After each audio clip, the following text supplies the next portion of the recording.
Good afternoon and welcome to our planning meeting today, South Kesteven District Council. Welcome all members of the public, officers and members of the committee. The time is 1:03 and it's the 16th of May 2024. I'm Councillor Charmaine Morgan. I'm the Vice Chair of Planning and I am chairing today. Committee Chair David Bellamy sends his apologies. We've got some housekeeping things to go through first. I'm not aware of any fire drill taking place, so if the fire alarm does go off, then please vacate the building via the stairs. The meeting place would be at the front. Can you please ensure that you all have your mobile phones turned off or switched to silent? Thank you. Please be aware this meeting is being recorded and is also being live streamed via the public on the South Kesteven website. Can you ensure your microphones are turned off when you're not speaking? Please ensure you don't put your microphones close to your mobile phones to avoid any feedback. Today we have with us, I'd like to introduce Councillor Phil Dilts, who's our Cabinet Member for Housing and Planning. Thank you. We have our Assistant Director of Planning, Emma Whittaker, Development Manager Phil Jordan, Planning Principal Officer Adam Murray. We also have with us Planning Officers Venezia Ross Gilmore, Miranda Beavers. We have from Legal Services Martha Rees and our Democratic Services Officer Amy Pride. Thank you. We have public speakers and ward councillors today. Please be aware that you will have 3 minutes to speak and you will be advised when you have 30 seconds left. You may finish your sentence but not another paragraph. And just to clarify, we will be asking, have an opportunity to ask speakers questions, but we will, because we have such a busy agenda today, for our committee members, we will be combining the sessions with asking officers questions with the debate. So we'll take that as we go along. Thank you. So Emma, can you please read out the list of speakers? Thank you, Chairman. So in relation to agenda item number 5, which is application reference S23-1240 for the erection of 250 dwellings at land north side of Somerby Hill in Grantham. We've got the Parish Councillor, Councillor Alan Bowling. We've got Malcolm Swinburne speaking against, and we've got Richard West, who is the agent. In relation to item 6, S23/2032, which is reserved matters application for 71 dwellings in Morton, we've got a statement to be read out by on behalf of Councillor Sue Woolley, and we've got Paul Slater, who is speaking for the application on behalf of the developer. In relation to agenda item number 7, S240057, which is the erection of a Class B2B8 food processing facility at the Eastern Properties Limited, Burton Lane, Easton.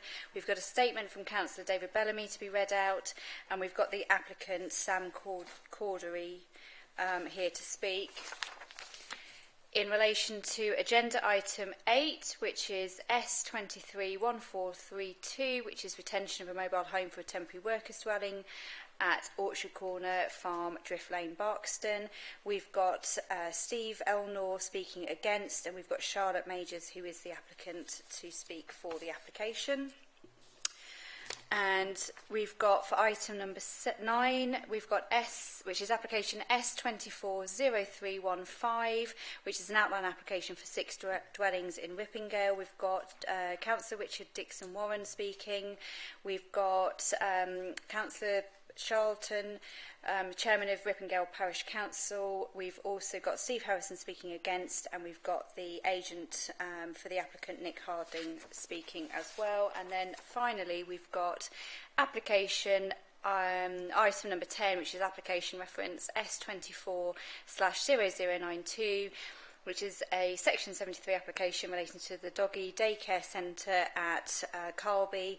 We've got Carby Parish Councillor, Councillor Steve Markham. We've got John Barrister speaking against, and we've got Rachel Woolley speaking on behalf of the applicant. Thank you.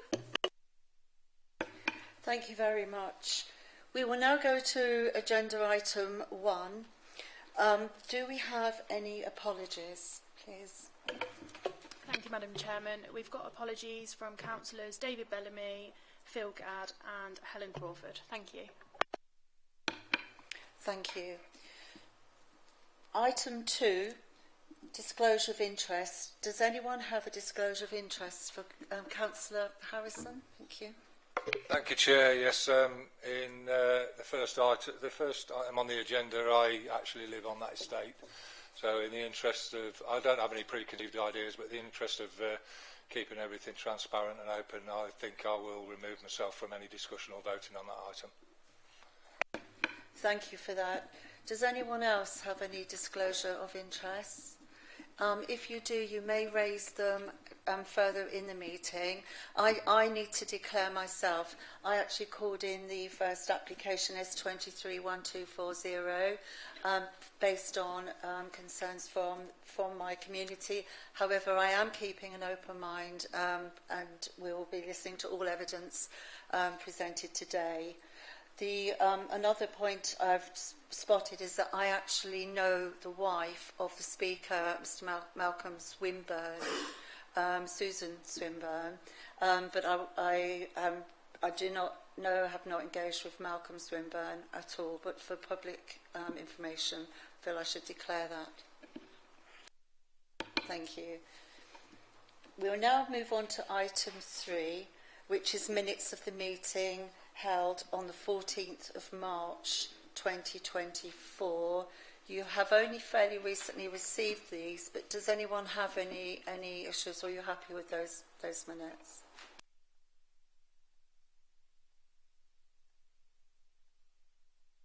Would someone like to propose the minutes, please? Oh. Councillor Fellows? A seconder? Thank you, Councillor Vishnu Singh. Thank you.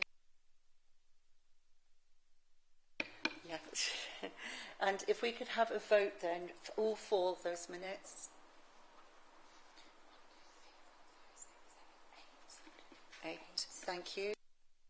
Any against those minutes? Any abstentions? Thank you, Councillor Stokes. Item 4, we will be looking at the minutes of the 18th of April 24. Would somebody like to propose those minutes, please? Councillor Vishnu Singh, and a seconder, Councillor Harrison, thank you. And again, we'll need to vote on the minutes. All those for?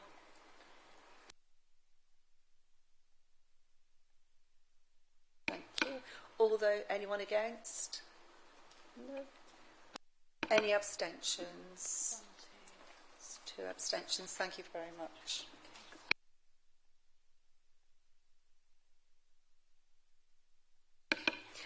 Just to let you know, we just need to spare a moment for our lead officer, Emma Whittaker, who needs to make a statement regarding Mallard Pass application.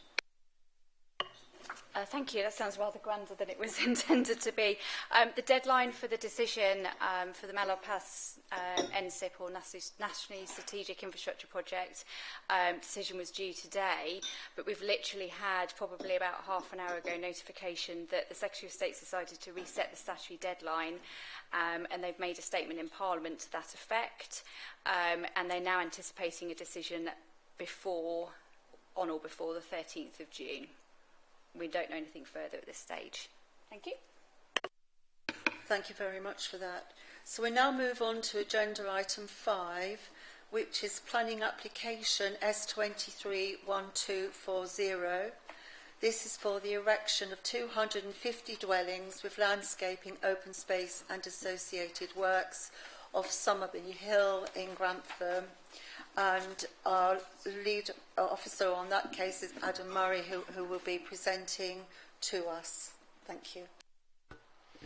Thank you, Chair, and good afternoon, members. Yes, so this first item on the agenda is S231240, and it is a full major application for the erection of 250 dwellings with landscaping, open space and associated works, and the application has been referred to committee as it's a major residential development that requires a Section 106 agreement to secure financial contributions, and because the application has been called in by Councillor Morgan. So in terms of the site, it's a site of 9.5 hectares located to the north of Somerby Hill and Bridge End Road, located to the south-east of the main built-up area of Grantham, so just shown broadly outlined in red there. The site itself is 2 fields of grassland which are currently separated by a well-established hedgerow, and the site is bound to the south by Somerby Hill, wraps around the Anderpack Supply Factory, which you can see marked on the plan here. And then to the west and northwest, it's bound by properties forming part of the existing David Each estate, which is located up here. And to the east, it's bound by the Prince William of Gloucester Barracks, and then to the north by open countryside. The site has clearly defined boundaries to east, south and west, which are marked by mature trees and hedgerow, whilst the northern boundary is currently undefined. In terms of the planning policy context, the site is located within a mineral safeguarding area and has been identified as Grade 3B agricultural land, and the site is bound to the south and east by allocations within the local plan. So to the east you've got the allocation for development at the Prince William of Gloucester Barracks, and then the allocation to the south here is the Spittlegate Garden Village. The site itself, whilst immediately adjacent to the main built-up area of Grantham, is outside the designated urban area, so the urban area is marked by this yellow area here, and the site is just in this corner here, just immediately outside that boundary.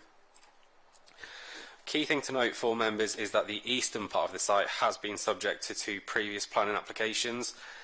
S160824 sought outline planning permission for up to 250 dwellings, which was refused by Planning Committee in July 2016 and was subsequently subject to a planning appeal. However, in dismissing the appeal, the inspector concluded that development of the land would not have an unacceptable impact on the landscape character and would have less than substantial harm to surrounding heritage assets, but that harm would be outweighed by the public benefits. And so in dismissing that appeal, the inspector referred to the only reason for refusal was an absence of evidence that the noise impacts from the Anderpack Supply Factory could be satisfactorily addressed. Subsequent application S190338 for development of up to 205 dwellings was granted outline planning permission by committee in November 2021, following the submission of a revised scheme of acoustic mitigation, which included a number of measures secured by Section 106 agreement. That planning permission still remains extant and capable of implementation, and therefore forced to be considered as part of the current application. So what you have in front of you at the moment, members, is the illustrative master plan that formed part of the approved outline planning permission. One thing you will note is the standoff that was shown there between the built form and the Anderpack Supply Factory, and the current application that you have in front of you today includes an additional parcel of land here immediately to the west next to the David Each estate. So as you see there, that additional parcel here has now been included. In terms of the scheme in front of you, as I say, it's an application for 250 dwellings. Access to the site is to be taken from a new access onto Somerby Hill, which would be a T-junction. And then within the site, there's a varied street hierarchy, including a primary street running through here, various home zones and secondary streets of a reduced nature. The layout's been arranged that there's still pedestrian connections retained to the east, so potential future connectivity between this development and the barracks to the east have been retained here in the northern and southeastern corner. And there's also a dedicated area of open space which retains potential for future connections to the north of the site should they come forward. The scheme itself has been arranged with a block layout and has a number of feature spaces. So you've got a central open space here within the middle of the site, which provides viewpoints from the site towards St Wolfram's Church. And then you've got a primary open space here, which includes a children's play area and further play spaces along this eastern corner and again along this corridor here. The scheme itself would now include a noise attenuation of an acoustic living wall, which would have a maximum height of 7.5 metres adjacent to the Anderpack Supply Factory. and that would be planted along the full extent of that boundary. That acoustic wall would be further softened by the planting of a native hedgerow, which would be managed to a 2-metre height. And as you can see on the plan here, there's further planting then immediately adjacent to the highway, street trees and further soft landscaping. Surface water drainage is to be managed via sustainable urban drainage systems. So you've got a variety of conveyance swales which run immediately adjacent to the highway and are planted with street trees, and then further swales across the site, all which ultimately collect water into an attenuation pond on the western boundary, which would then be discharged into the existing sewer network at a controlled rate. As I say, the scheme itself proposes 250 dwellings, which would include 30% affordable housing. The majority of those dwellings are 2-storey, but with some 2.5-storey in key feature spaces. 10% of those properties would be to Part M42 compliance, which is additional adaptable and accessibility. And the scheme itself includes 3 different coloured bricks with render Tudor boarding, and the properties have different character styles which follow the street hierarchy. So again, just examples here in terms of the house types proposed. So just as well, some visuals here for members just so they're aware. So this is a visual showing indicatively what that site entrance would look like with with the street trees on both sides of the carriageway. A viewpoint here which would be looking towards one of those sort of lower standard home zones, tertiary streets, so you can see the difference in sort of materials, the way that parking's arranged immediately to the front of the property. And again, a view here which looks at indicatively what that arrangement would be with the attenuation basin on that western corner. So in terms of the key matters in front of you, from looking at the principle of development, as I say, that eastern field itself benefits from an outline plan and permission for 205 dwellings, which is capable of implementation. So the principle of residential development on that part of the site has been established. Whilst the western part of the site is undeveloped land, which hasn't got any previous planning history, it is immediately adjacent to the main built-up edge of Grantham, but is positioned between existing and committed residential development. And therefore the officer position is that it would be viewed as infill development, albeit on a quite substantial scale, and therefore the officer assessment is that the principle of development is acceptable. In terms of the actual quality of the design and the visual impact, the scheme has been subject to extensive engagement with the Council's Design Pad service, which has included a number of improvements to the scheme that are detailed within the main report. Council's Urban Design Officer has been consulted extensively and has confirmed that they are in support of the scheme and that it performs positively against the nationally recognised Building for a Healthy Life scheme. So again, the officer assessment is that the scheme is of high quality design that provides an acceptable appearance, layout and landscaping. In terms of residential amenity, firstly looking at the relationship between the proposed development and existing properties on the David Each estate, the officer assessment of that is it meets all the design guidance contained within the adopted SPD in terms of separation distances, overlooking that sort of relationship. In terms of that noise impact, obviously that was a key matter for consideration as part of the previous approvals on the site. The scheme has been accompanied by a comprehensive noise impact assessment, which concludes that the internal and external noise levels that were previously deemed to be acceptable as part of the extant plan and permission can be achieved by the now proposed acoustic mitigation scheme, which includes the acoustic wall immediately adjacent to the Anderpack Supply factory. The site layout shows that there would be a 16-metre separation distance between the acoustic fence and the nearest residential properties, and it's officer assessment that this provides an adequate arrangement in terms of daylight and outlook for those properties. Turning then to access and highways matters, Lincolnshire County Council as local highways authority have been consulted on the application and have confirmed that they've got no objections subject to conditions and Section 106 contributions. Now, we're aware that members have raised concerns about the impact of the development on capacity within the junctions within town centre, particularly the Gainsborough Corner junction, or the McDonald's junction as it's well known. In terms of that, we're aware that previous comments have been made on the application relating to Spittlegate Garden Village as part of a report on that application in 2017 that referred to a restriction on occupations up to 150 dwellings prior to occupation of that site and the upgrade to the junction improvement works. Now, one thing for members to note is that those comments were made back in 2017. I'm sure you'll appreciate the circumstances since then have changed quite substantially. Firstly, that we've had updated guidance through planning appeal decisions and from the planning inspectorate in terms of what they consider to be severe in terms of junction capacity. And since then, we've also had extensive updated modelling on that junction. Firstly, as part of the local plan allocations, that modelling has now identified that the actual threshold point until that junction reaches severe is actually 500 dwellings. So the expectation is now that this scheme itself is under that threshold, whilst it has an impact on that junction cumulatively and therefore is expected to provide financial contributions as mitigation. It is not appropriate to restrict occupation on the site until those junctions works have been completed. It may well be that as we have future applications for the Spittlegate Garden Village and the Barrack site, as they reach above that 500 dwelling threshold, there may be restrictions on occupations on those sites as they come forward. In terms of Section 106 contributions, as I mentioned, there's a requirement for the on-site open space to be provided as per the approved plans, which covers off the children's play space and informal open space, and there would be a financial contribution to off-site sports provision improvements. Affordable housing would have 30% of all dwellings on site, consisting of the tenure mix that is detailed within the main report. A contribution to healthcare improvements, off-site improvements, as I mentioned, to those junctions at Gainsborough Corner, improvements towards providing cycleway infrastructure on Somerby Hill, and contributions towards bus services and making sure that the site is served by an appropriate bus connection.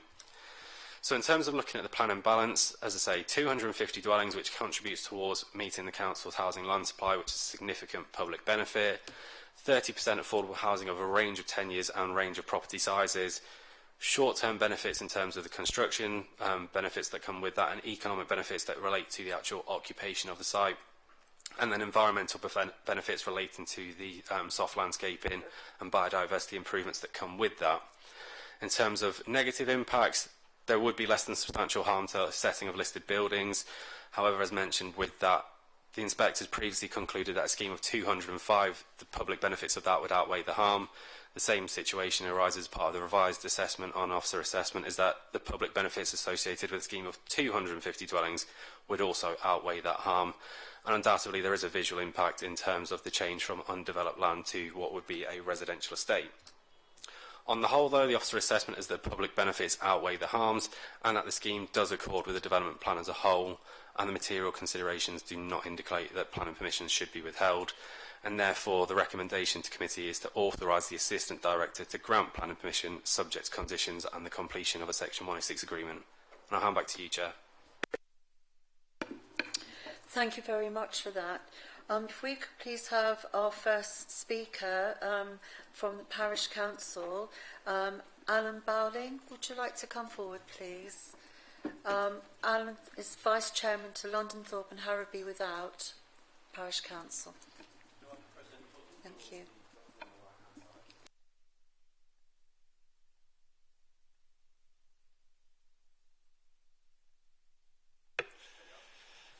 Good afternoon. Firstly, I just want to say that we have to remember this is a different application because it's a larger area and it involves more property. So it is a different thing we're talking to about what's gone before. On that basis, we don't understand why the original plan from Bloor to widen the A52 to give it space to get in and out has actually been made smaller or rejected. And in fact, it will be made smaller because the road is going to go down from 8 metres to 6 metres due to the cycleways that are going to be put in, which we don't think is particularly clever.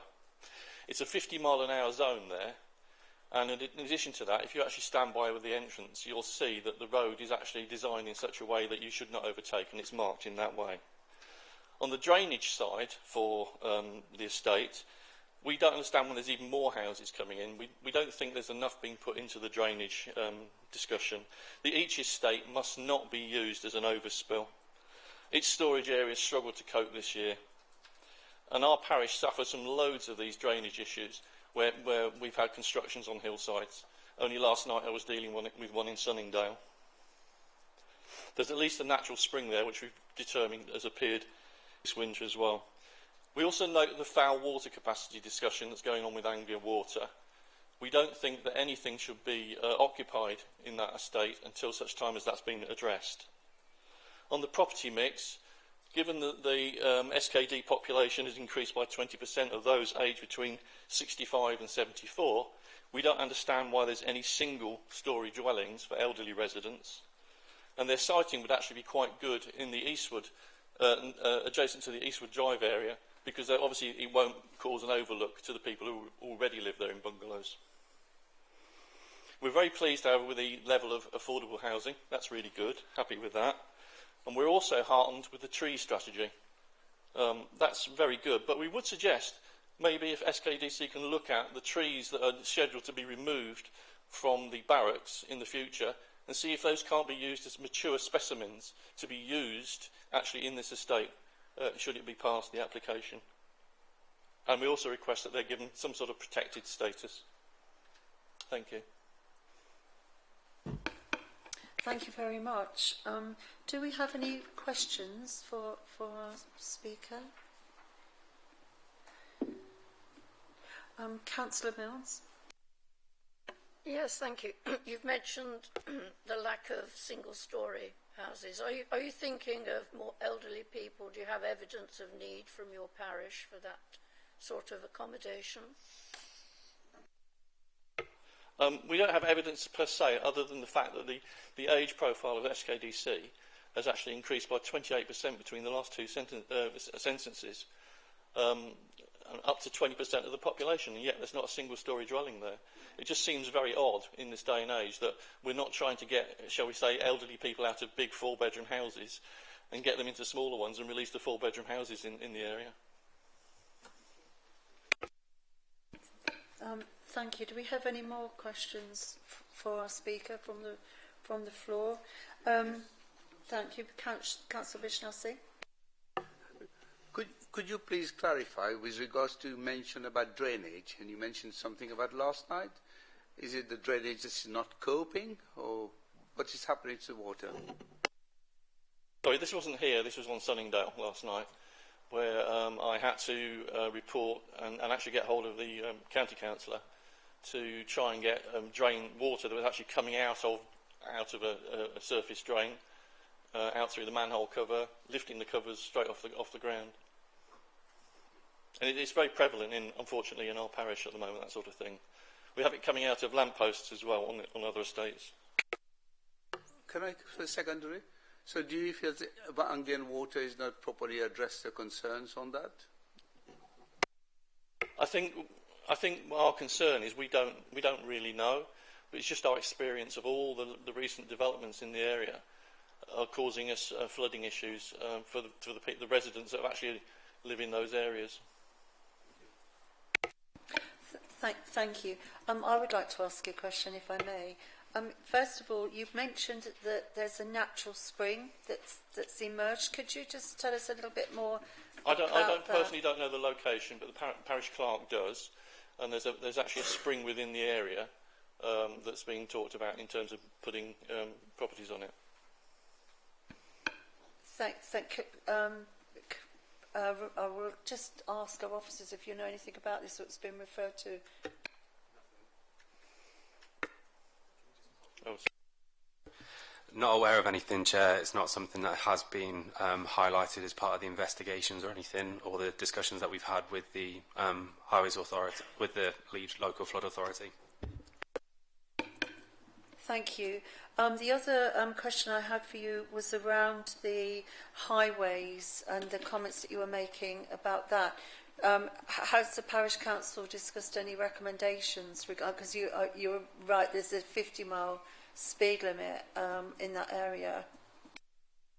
No, we haven't in that context. But what we would say is the original plan that was presented to us by Bloor actually had a filter lane being adopted on the road there, so that you could turn into the estate and get better access. We are concerned that at peak times, you know, let's say there's 300 cars in there, all vying to exit the estate around school time.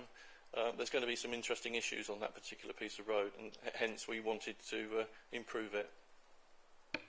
Thank you very much. Thank you very much. Thank you. If I could just go back to our officer then to see if you've got any comments regarding that change in the design from highways. So, as the Parish Council mentioned, when the original outline permission was approved, that did have a ghost island turning. This application has come in with that standard T-junction, has been assessed by the County Council as Highways Authority about the acceptability of that, and they are content that that is an acceptable and safe junction arrangement. Thank you. May I ask you a follow-up question regarding that? When the planning inspector approved the original 205 site with that design, was that design or highways design included in their consideration? So that was part of the original design about the application that went to appeal. Just to clarify on that point, Chair, none of the matters on the appeal related to the access or any highways objection, so it wouldn't have been part of the detailed consideration of that appeal because there was no sort of dispute between the two parties. And just to clarify, yeah, that appeal was dismissed, but there was no consideration or issues relating to highways on that. Thank you very much. Thank you. Thank you. If we could please have our next speaker, Mr. Malcolm Swinburne.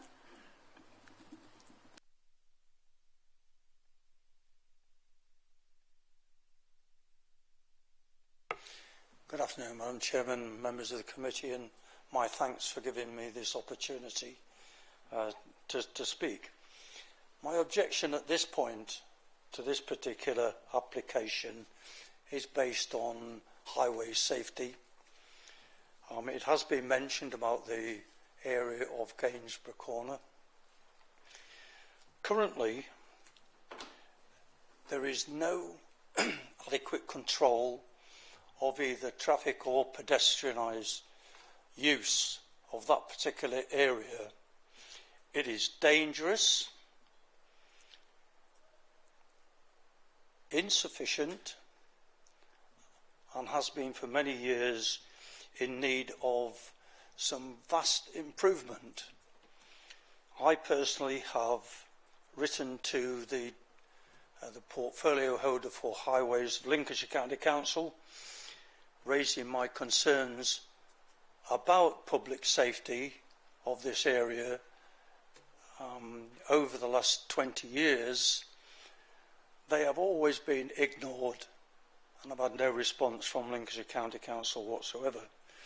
And I find that, in my opinion, this particular committee is the only one at this point that can actually push that particular agenda to make sure that before any development is approved by South Kesteven District Council, that the improvements made to the Gainsborough Corner area is improved to ensure vehicle safety and, in particular, the safety of pedestrians.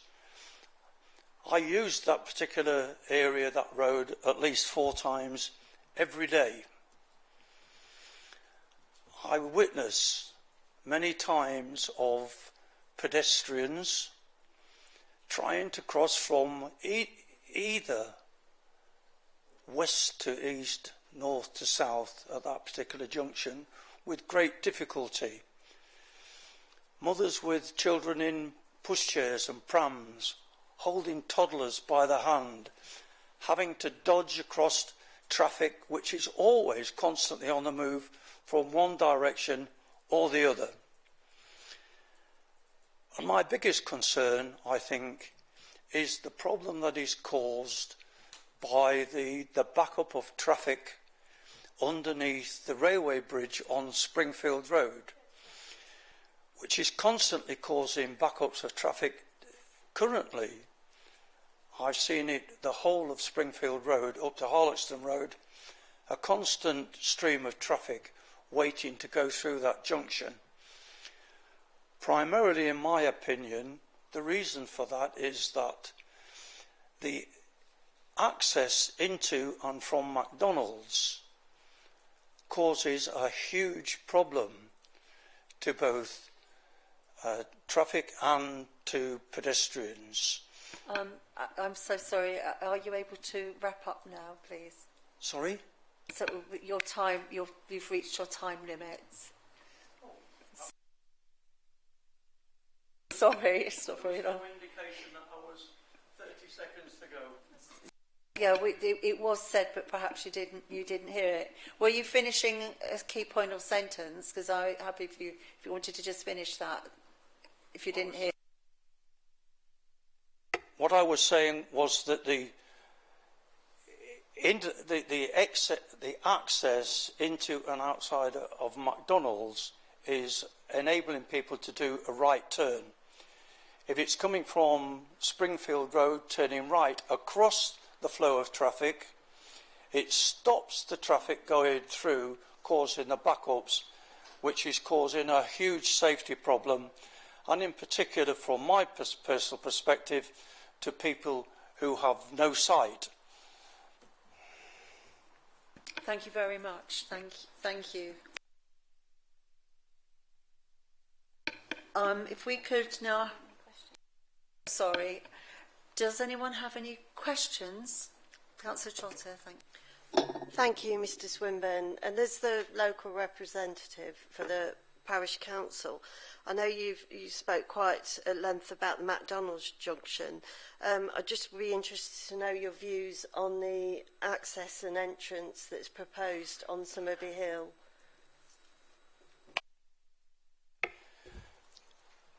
I don't think there's a particular problem with that, providing that the problems further down the road system is dealt with. I think that there is a complete lack of transparency and openness about what the proposals will be to resolve the issues around Gainsborough Corner. Today, it's going to increase dramatically with possibly an additional 500 plus cars, and then I think the committee has to bear in mind the future planning proposals that there will be further up the A52 with the development on both the south side and the barrack side as well. Thank you very much. Thank you. Just a reminder, it was actually the parish councillor who referred to the access leaving this site on Somerby Hill. But thank you very much for that. Thank you. Does anybody else have a question for Mr Swinburne? No, thank you very much.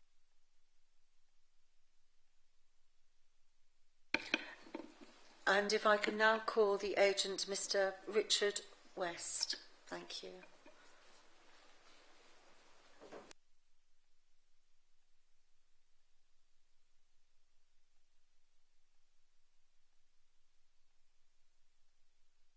If you'd like to let us know when you're ready, thank you. Thank you. Thank you for the opportunity to address you this afternoon. I'm Richard West, here on behalf of Bloor Homes. As you're aware, the site benefits from an outline plan permission for 205 dwellings, which remains extant and could be implemented. However, rather than proceed with the existing, this submission is a reconsidered and refined proposal with the addition of a small area of land. The additional land has been included to enhance the sustainable drainage system, as well as providing a small area of sensitively designed low-density dwellings. The benefits of this proposal, over and above the existing permission, include the addition of a separate footway and cycleway along Somerby Hill, a landscape-led outward-facing development responding to surrounding views, a series of interconnected open space, potential connectivity to the forthcoming barracks site development, a more considered approach to noise mitigation, inclusion of more sustainable drainage features, greater biodiversity net gain, and additional homes. The proposals would deliver 250 dwellings, including 30% affordable housing, making a notable contribution to the Council's housing land supply and affordable housing need. In respect of noise, the previous scheme was reliant on a 30-metre buffer to the boundary with the Anderpack factory, creating an inefficient use of land. The proposal mitigates noise at source through erection of an acoustic barrier, including a landscaped living wall at its tallest sections.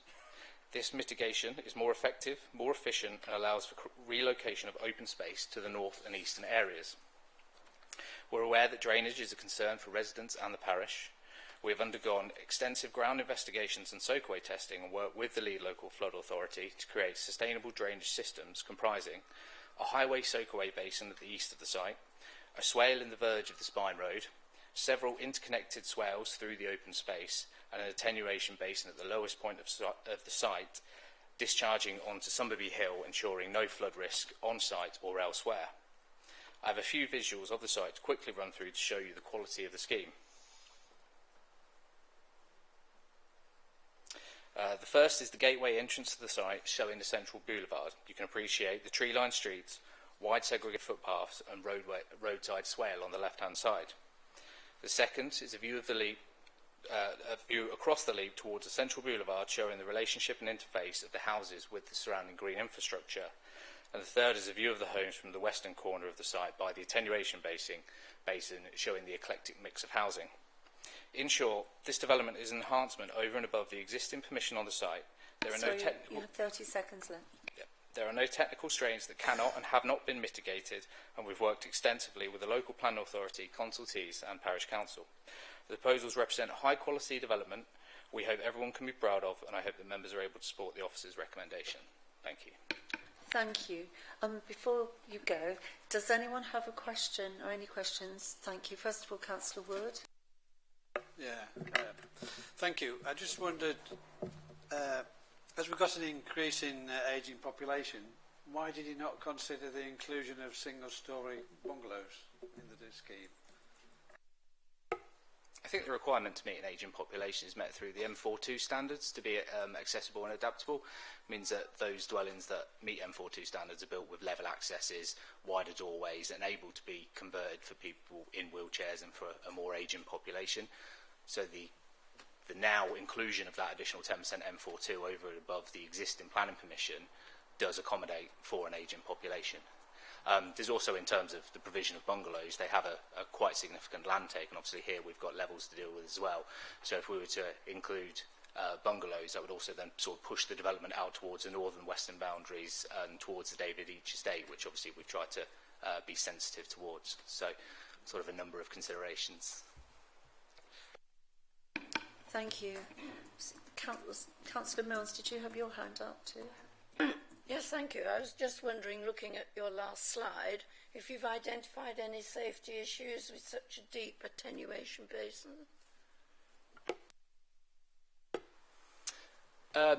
We haven't. I mean, it would be suitably protected by some boundary treatments. That's likely to be knee rails around the top of the banks to ensure that no one goes into or down the slopes from it.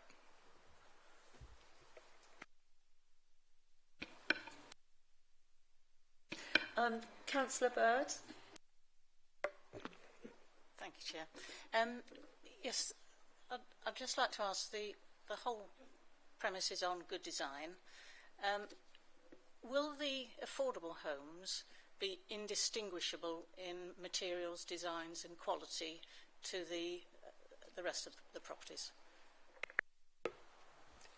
In short, yes, they would. That's something that was picked up by the case officer to ensure that there is a tenure blindness between them. So a number of the house types are used for both market and affordable, so they would be indistinguishable from one another, yes. Thank you. Councillor Fellows. Thank you, Chair.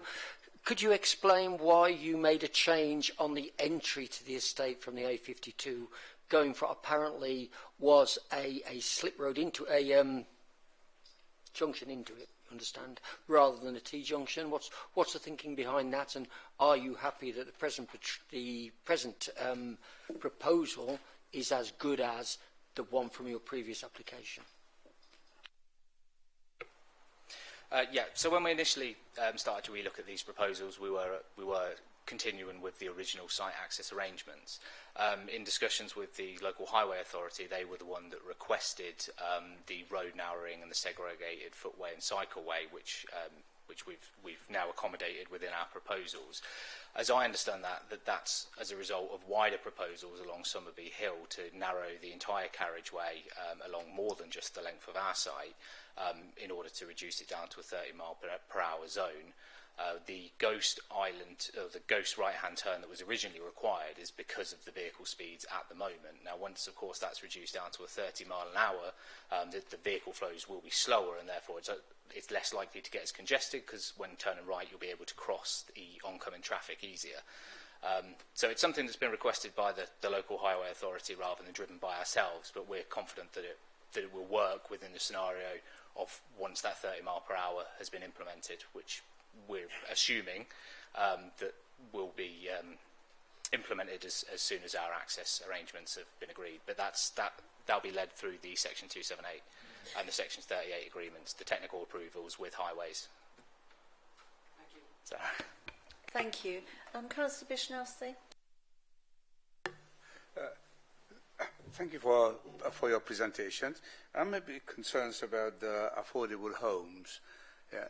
Are the affordable homes going to be mixed with the other market force homes, or are they going to be located in one particular area of the development? Sorry, Councillor, that was actually the question that was raised by, I believe, Councillor Bird earlier. Okay. Okay. I'll come back on that one for you, Councillor. So, again, that is something that's covered in the main committee report. So, as the answer to Councillor Bird's question is, they are visually indistinguishable. They're also arranged in clusters, so the maximum cluster is 16. But bear in mind that that clustering of the affordable housing also includes the first homes, which are effectively discounted market sales. So, yeah, they're clustered around the site, they are distributed, but they are visually indistinguishable as well. From our perspective, officers, and it's covered in your report, we're comfortable that the way that the site is arranged with those houses creates appropriate mixed and balanced community, which is the overall objective that we look to achieve. I think they're clustered in groups of 16 together in one spot. Maximum of 16, Councillor. So you'll appreciate there's 75 affordable homes across the site as a whole. The maximum grouping of any single grouping of affordable housing is 16, but they vary from 8, 12. They're in separate, very different sizes of cluster. I'm a bit slightly worried about stigmatizations. If you have got it all in one place, if they were interspersed in 2 or 3s with the other, it would be far better in location. Yeah, so we don't have any up-to-date guidance on that. The most up-to-date guidance that we have is a planning obligation supplementary planning document from around about 10 years ago. The general guidance within that and across the nationally talks about clusters of up to 15. So a cluster of 16 is broadly in line with what that guidance is about a maximum number. As I say, when we're looking at things such as this, the overall emphasis that we're looking at is about creating a mixed and balanced community, and that looks at both making sure that they're visually indistinguishable, which helps integrate the affordable and the market homes, but also it's often referred to as pepper potted around the site as well, and it's looking at that approach as well, which is what we are content has been done here. Thank you for that. Councillor Trotter. Yeah, thank you. Obviously, earlier was mentioned by the London Thorpe and Harrowby Parish Councillor. When you inspected the land initially, is there any evidence that you're aware of a spring, and you know how thorough would your inspection be to source such a spring? Thank you. Well, we haven't found the spring ourselves, but as we understand it from discussions with the parish council, the spring is actually beyond the northern boundary. So on the northern boundary, there's then a ditch, and as I understand it, the spring comes from the ditch, runs down towards the David Each estate, and that's what feeds their balancing pond, or feeds their pond. Now we've got our system generally isn't based on infiltration, so it's not going to feed groundwater and increase those groundwater levels, which would then increase the spring discharge. Instead, we drain into our attenuation basin, which is at the bottom of the site, and then we discharge on Summerby Hill at a lowered discharge rate to reflect the greenfield nature of the site. So even if there is a spring there, we're not feeding it, we're not increasing it, we're taking the water from all of our developed area, we're putting it into our attenuation basin, which is actually away from the David Each estate, unlike the previous proposals, which obviously that attenuation basin was right up in that corner, and was one of the concerns of the residents. So we've got a positive drainage system which actually improves the situation over and above the existing, and as far as we're aware, wouldn't impact on any potential spring. Thank you. Does anybody else have a question? I'm afraid you can't. Yeah, sorry, I'm afraid not. Sorry. I have one or two, if I may. First of all, on the boundary treatment, which you referred to. Can you clarify what the treatment will remain on Somerby Hill itself? So in other words, what's facing the road? Because it's actually very rural and there's lots of hedgerows, etc., mature trees and things along there at the moment. Are you planning to retain those? And also, with regards to the boundary, what hasn't been mentioned, but I'm very well aware of as a local member, you've got the lights, the security lights from the barracks, which shine like a beacon across the entire hill at night time. Have they been taken into consideration, their impact on the residents, and what mitigation is in place for those? Thank you.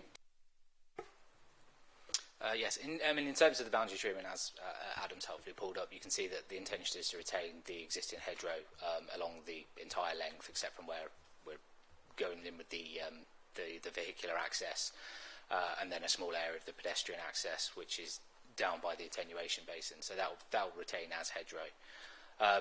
In terms of any light overspill, we've not done an assessment of that, but of course, with that site being redeveloped, likely in coming years, that will obviously no longer be an issue. But also, with this being 250 dwellings, we're probably talking about a sort of 6-7 year build-out rate following commencement, so probably 8 years from now, and that's likely to finish in that most eastern corner with the barrack site. So where there would be an impact now, those dwellings won't actually be delivered for a number of years, by which time we'd expect there to have decommissioned that site. Thank you for that. Does anybody else have any questions? Thank you.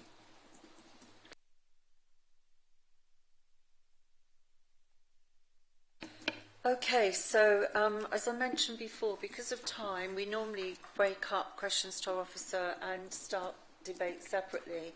But today what we're going to do is allow you to commence debate, and if any questions arise during that, then our officers will be here to answer them for you.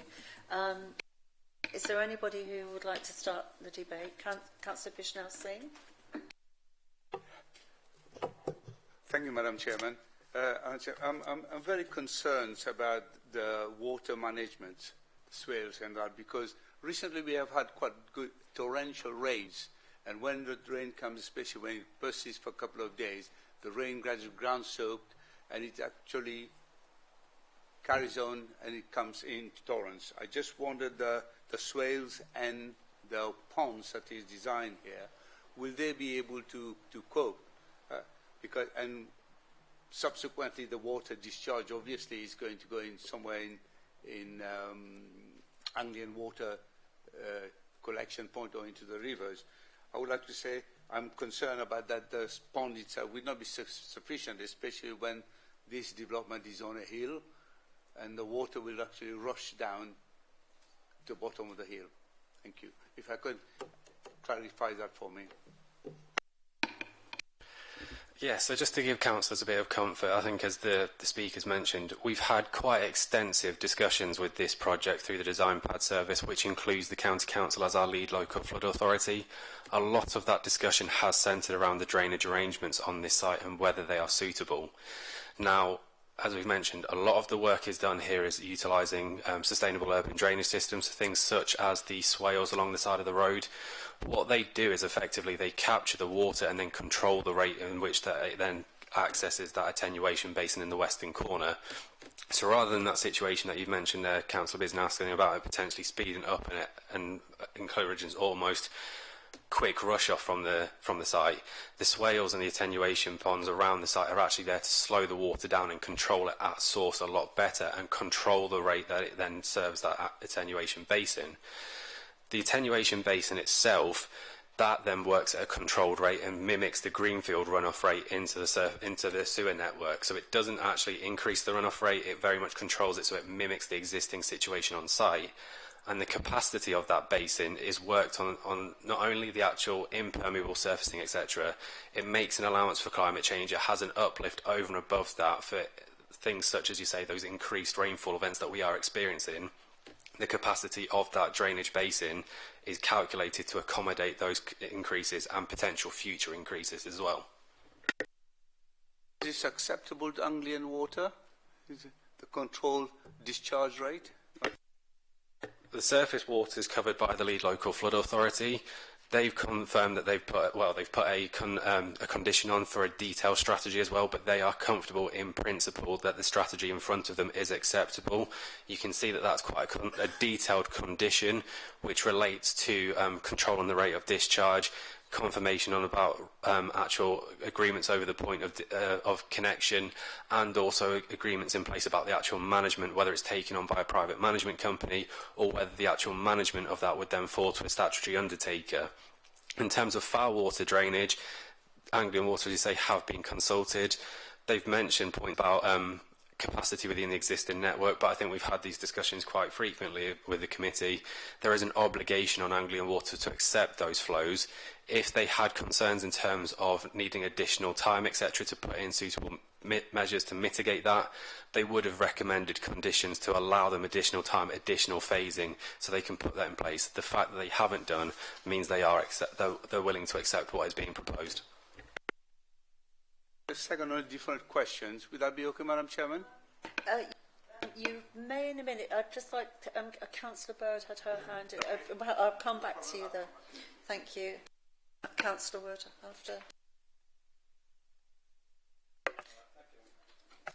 Thank you very much, Chairman. Just a quick query. On page 38.8, we appear to be still waiting on an EV charging plan, and that nothing can be built above a certain level until that plan. Do we know when this plan is likely to come forward, and do we know in advance whether all the properties will have an EV charging point? Do we have an outline idea of what's likely to be there?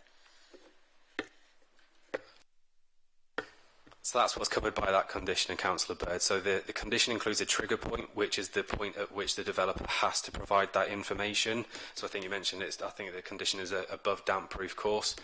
That's a requirement. So if they don't fulfil that trigger point and don't provide the information by that point, it's subject to enforcement action. At this stage, we don't have an outline in terms of where those EV charging points will be provided. That's a matter subject of approval as part of that condition, and that's where we consider that point.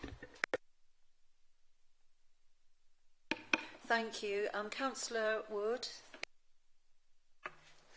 Thank you, Madam Chairman. I'm generally happy with this, but I just have most of the things I'm happy with, but I'm a little bit concerned about the mix of properties. On clause 7, 8, 10, it talks about the range of properties, and there's an over-provision of 4-bed dwellings, under-provision of 2-bed dwellings, there's 10% accessible, adaptable dwellings. But I'm back to my thing of single-storey dwellings. Do we ever, when we look at it, try and get developers to put bungalows or single-storey dwellings on? Because you've said in that paragraph, Adam, on balance it's okay, but the balance isn't very good because there's too many 4-bed dwellings. But do you ever try and can we insist on single-storey dwellings? It would be useful. So at present, Councillor, we don't have any policy requirement for them to provide bungalows. I think the Speaker, the agent, made a very good point in terms of where the current policy obligation looks at making provision for elderly people. That's where that Part M4(2) compliance comes in. So as he mentioned, the wider doors, the level access, etc. That's sort of primarily looking towards accommodating sort of the elderly population, giving opportunities for them to downsize, etc. So the fact that we have this on this site is a real positive compared to the previous outline permission. In terms of that mix of housing, as you say, there is obviously quite an extensive over-provision of the 4-bed and under-provision in terms of the actual open market dwellings. But I think it's important to consider, rather than looking at the market and the affordable housing in isolation, one thing to bear in mind with this scheme as well is we do have first homes and we do have shared ownership. So in some respects, although they're catering for a slightly different market because you've got discounted, almost a reduced price involved for those first homes and those shared ownership properties, they do effectively look at a similar sort of target market because they're opportunities for home ownership, whether it be at full market value or those first homes. So when we're looking at that mix, we have looked at whether there's a suitable two-bed mix, etc., provision as part of those first homes and affordable houses as well. And that's where we say, on balance, when you look at the scheme as a whole, when you're looking at market and affordable housing across all the 10 years, there is a real balance of property sizes there. Follow, yeah. I mean, like I've said, I'm okay with the scheme on balance, I suppose. I do think we're lacking as a council, though, not having provision to put single-storey properties on and emphasise on that. But that's probably out of this committee. It's probably for a policy thing, and I realise that. But I thought I'd mention it just to wind you up, Emma. Thank you. Councillor Stuck. Oh, sorry. Will it be on that particular board? Can I come back just to suggest something and take on? Well, if you go ahead. Probably might be at a pre-consultation stage or pre-applications.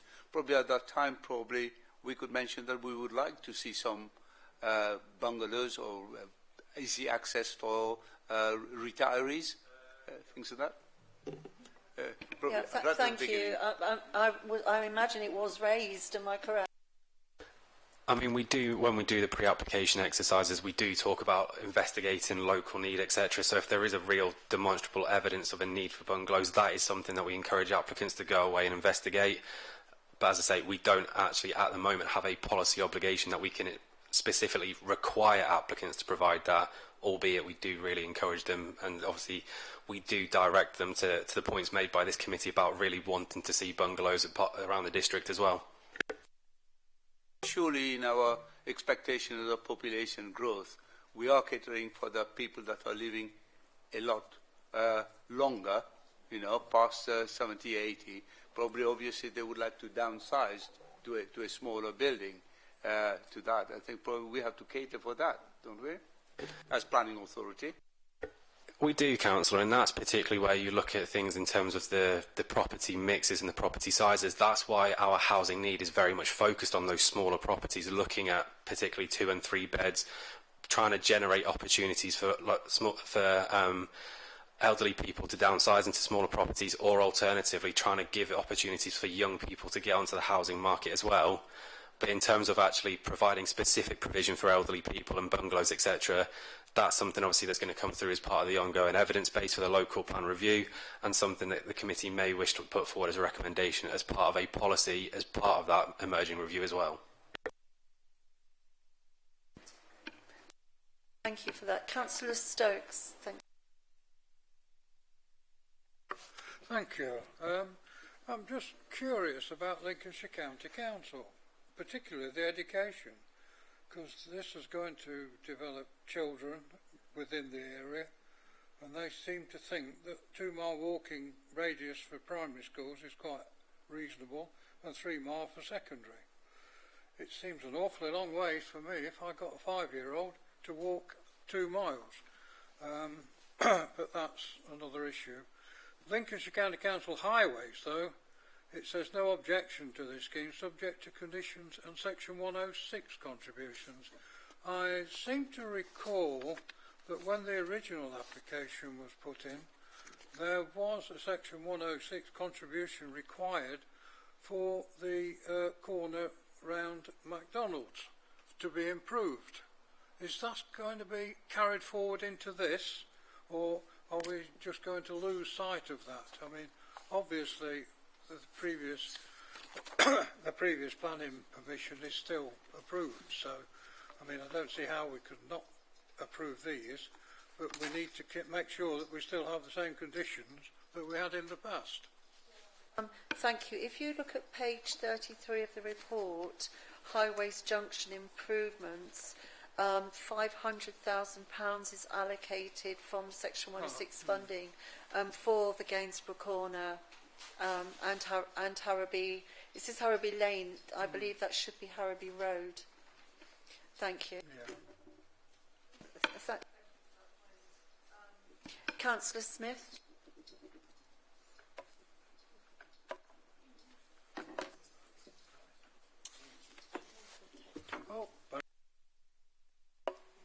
Thank you. It was just a few quick questions. The Lincolnshire Wildlife Trust, in their comments, had raised the fact that the ecological survey was done in November and wondered whether a more up-to-date one could be done at a different time of year. I can't see that as a condition. So, Councillor Smith, that is something that's covered off in the report. So, yeah, there was an initial survey done. The Wildlife Trust requested an update survey, and that was then carried out. And it's then detailed in the report how the Wildlife Trust have maintained a Holden objection. Now, that's not on the basis of the survey hasn't been done. The Holden objection now primarily relates to the results of that survey and the fact that it doesn't show a full 10% net gain and the fact that there isn't a biodiversity management plan in place. Now, committee will be fully aware that those two requirements are something that came in as part of the Environment Act, and that's where it became a statutory obligation. This application actually predates that coming into effect, so it's not subject to that same statutory requirement, which is why the recommendation is the way it is within the report, that we can't compel the applicant to provide that information at this stage. Yes, sir. Okay, thanks. My other question was about the drainage. The modelling and the ponds and things seem to be based on 1 in 100-year events. Given that we've had quite a few of them lately, I just wondered if we could go sort of above and beyond that. Probably something not for the committee today, but something that maybe wish to raise with the county council in terms of their standards and what they expect. All we can do as planning officers and as a planning authority today is enforce the standards and the guidance that they, as the lead local flood authority, have in place at this stage, and that's what the applicant has adhered to at this point in time.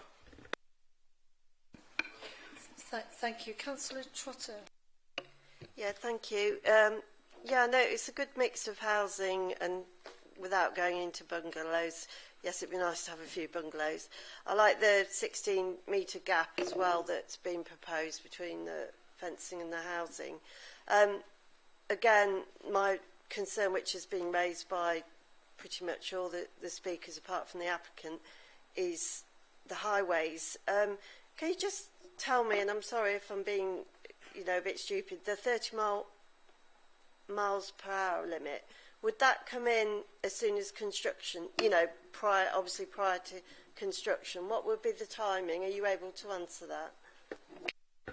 I can't give particular guidance in terms of the timing, but as I think that the agent mentioned to you, what you would have is effectively you have the planning permission process in place, which then deals with the actual principle of the access.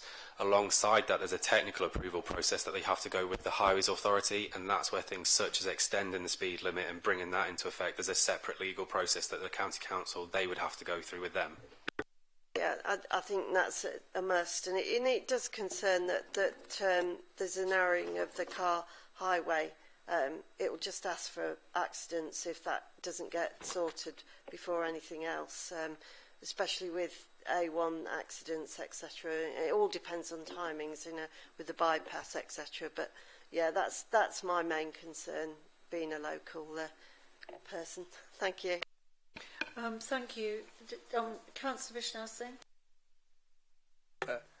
Thank you very much. I'll come to my second question first. First of all, I would like is a bit clarifications from our officer. Can the junctions, the Gainsborough corner and the McDonald's junction that was talked about quite causing serious problem, can there be conditions that prior to habitation that's to be completed?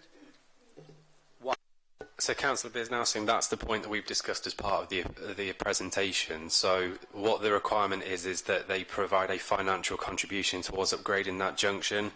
Now, I know the question was raised by Councillor Morgan in advance of the committee, and that's why we discussed it in the presentation. There is not the evidence to suggest that it needs to be upgraded prior to occupation. The evidence and the modelling that the County Council have in place is that there is capacity for an additional 500 homes at that junction before it reaches that severe threshold.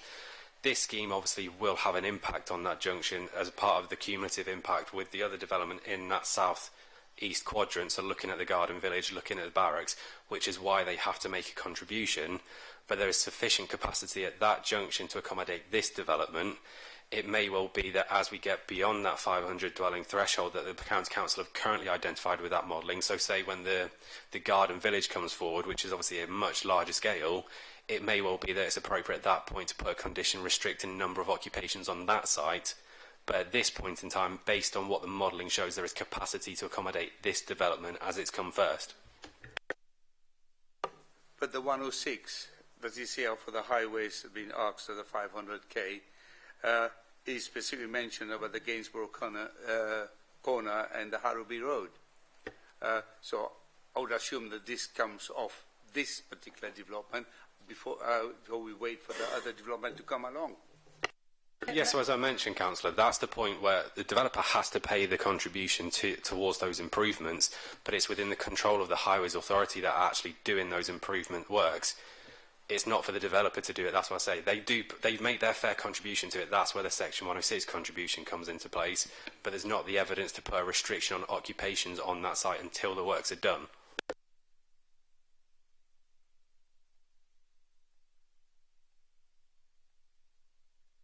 Sorry, Councillor Vishnasingh, you've switched your mic off. Yeah. Will it be possible to be investigated about the spring, if there is a natural spring somewhere on the site?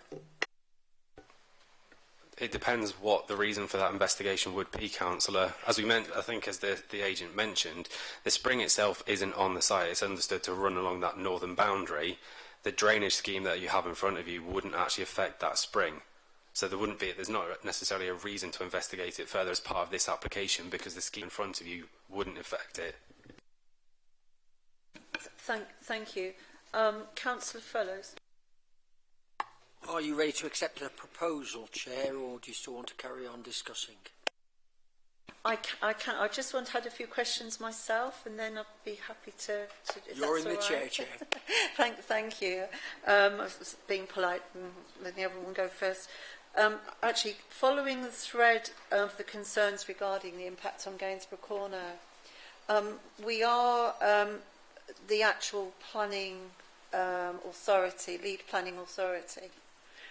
Is there any way we can require a condition that, in view of the there is plenty of evidence relating to Gainsborough Corner, and in particular delays by the county in making improvements, was adhered to or referred to by our one of our speakers.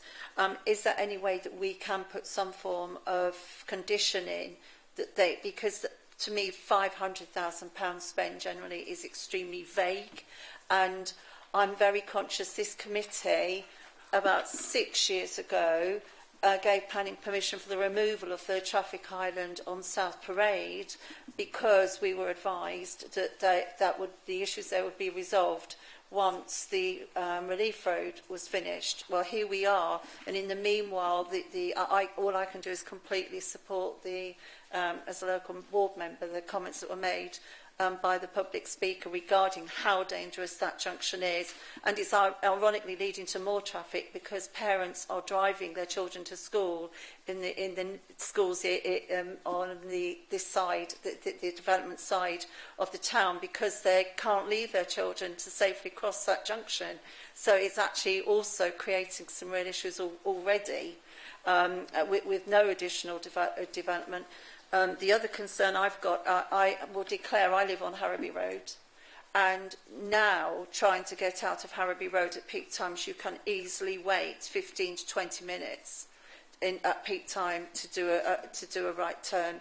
And I have also had a number of people approach me regarding requiring the creation of a no right turn into McDonald's from Springfield as well. So I think if we could condition that, I do think it would be really important.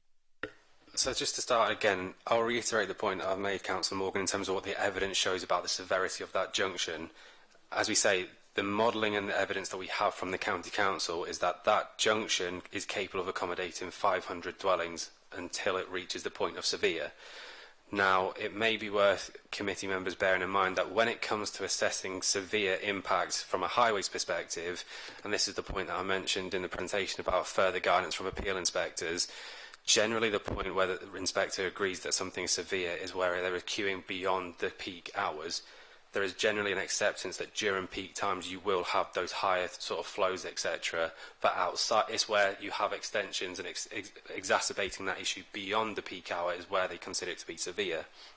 As I mentioned, in terms of what that junction is and the capacity, the evidence in place shows that that junction could accommodate this development before it reaches that severe threshold, and that's why there's not a recommendation from the Highways Authority to impose a condition to restrict occupations. Now, in terms of the point about the actual timescales for those works and the actual use of that funds from the County Council, I'm sure that's something that yourselves as members in your County Council capacity can very strongly lobby the County Council in their capacity to start utilising that funds and make that a priority for them.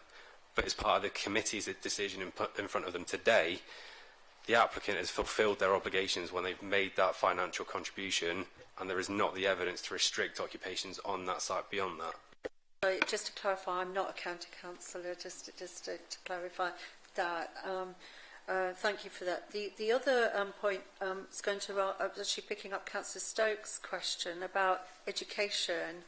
To my knowledge, as a local ward member, and having a child, it's grown up a bit now, there is actually a shortage of school places, especially primary school places, and in fact secondary in that quadrant already. So what have counties said about educational provision regarding this application? Thank you. The only reason I'm jumping in is that I'm also in discussions in relation to the Spitalgate Garden Village, and obviously aware of the barracks site when that comes forward, and that sort of makes up that southern quadrant area that you're talking about, Councillor Morgan. The county have sent us a very detailed response. They are very engaging with us when we go and speak with them about school place need and demand, and you know, they've sent us all the evidence in terms of the projected growth and the child yield that would come from this particular development, and they're comfortable that there's no particular impact. In terms of the southern quadrant, although they have asked, oh no, sorry, that's healthcare. Just put my glasses back on. That they, in terms of the wider southern quadrant, which includes the barracks and the Garden Village site, there are discussions about primary, secondary, and sixth form provision in that wider development. So it is being picked up through that. But in terms of this application coming along in isolation, the county have given their advice as the local education authority and are comfortable with the proposals as they stand. Thank you. And then I suppose the number of thoughts, but the last one was around the light. I was quite surprised to hear today that there's been no real consideration of the impact on the site of the barracks sites. I don't know how many people are familiar with the site, but you can see Grantham from the A1 thanks to those lights. It literally, it's a boundary, and for good reason. It's a military base which is active, and there are security lights that light up the entire area, well above and beyond a normal domestic lighting arrangement. I am very concerned, even though I recognise that they're talking about moving the development stage by stage. I believe that could very quickly actually start to impact on the residents on that site, and I just wondered if that's something that we can look at, because I'm concerned it hasn't been looked at all. But is that correct? I mean, if members felt necessary, that we could look at a condition to deal with the lighting. The one thing I would mention is obviously we consult with the environmental protection team. They will take into account things relating to relating to light pollution, as well as noise pollution and all other sorts of pollution that we consider as part of a planning application. They've not expressed any particular concerns.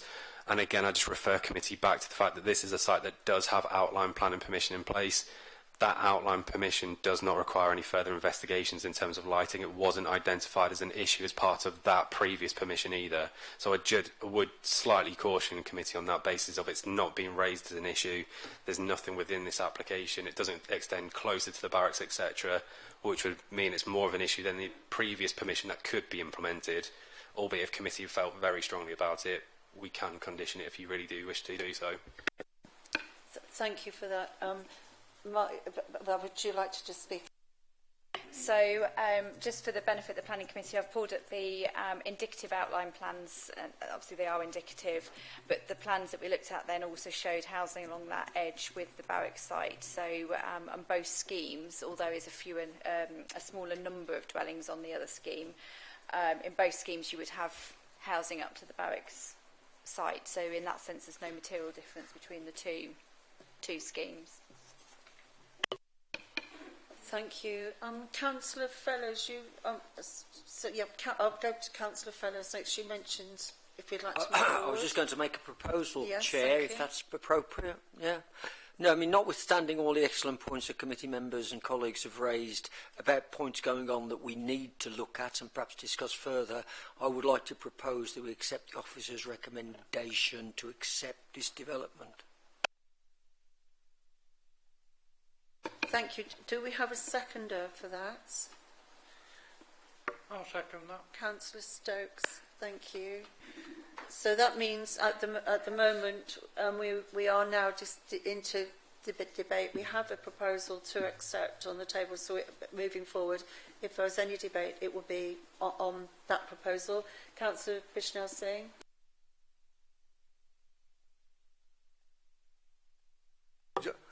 Just a question with regard to the acoustic fencing. I'm pleased that there is an acoustic fencing and all that, but what I can't find anywhere that is there an ongoing maintenance of that schemes, or is it conditioned? Because I can't see it within the 7.10.8 or 7.10.10 on that. So there's a condition in your schedule of conditions, Councillor. I think it's condition 16 requires the implementation of that. And that one, I think that condition, we probably will put a tailpiece onto that condition to require it to be maintained for the lifetime of the development as well. Thank you. May I seek a clarification? Because my understanding is that we're relying on a living wall as such and hedgerow for the acoustic treatment. Is that just to clarify that? And actually, whilst I'm here on that point, having seen some developments where we get lovely little waxus bushes which are about 6 inches tall going, what requirement or condition could we put in that would be a sufficient height in the first place to actually be effective as an acoustic barrier? So again, the acoustic mitigation as a whole, that full living wall is covered by that same condition. In terms of the quality of the actual planting, that's covered by the soft landscaping conditions in your schedule, Councillor Morgan. So there's a condition that requires implementation of the soft landscaping scheme.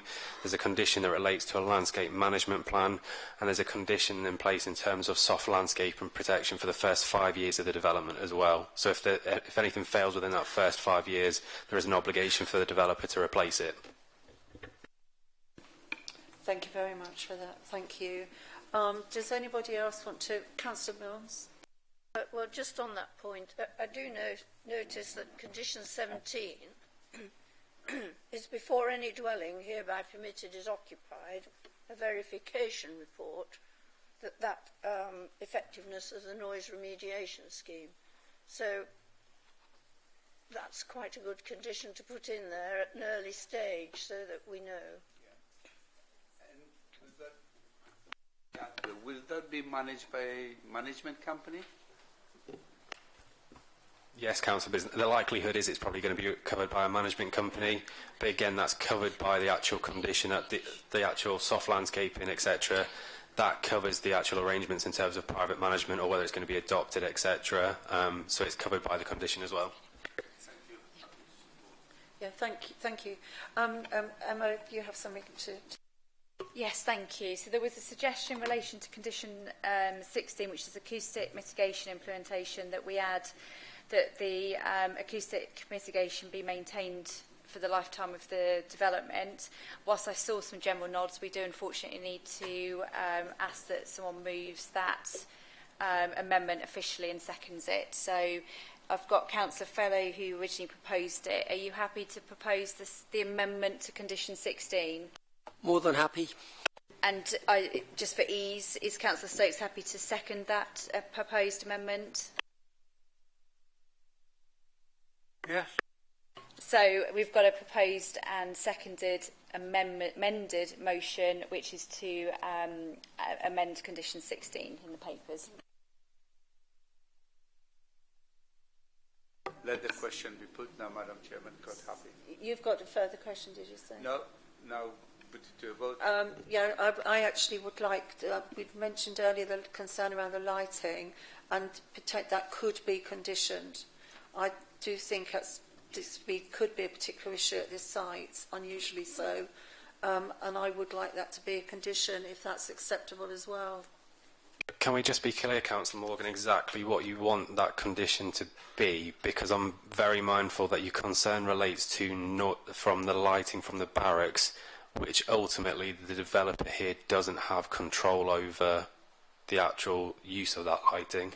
No, it would be obviously they can only mitigate against that.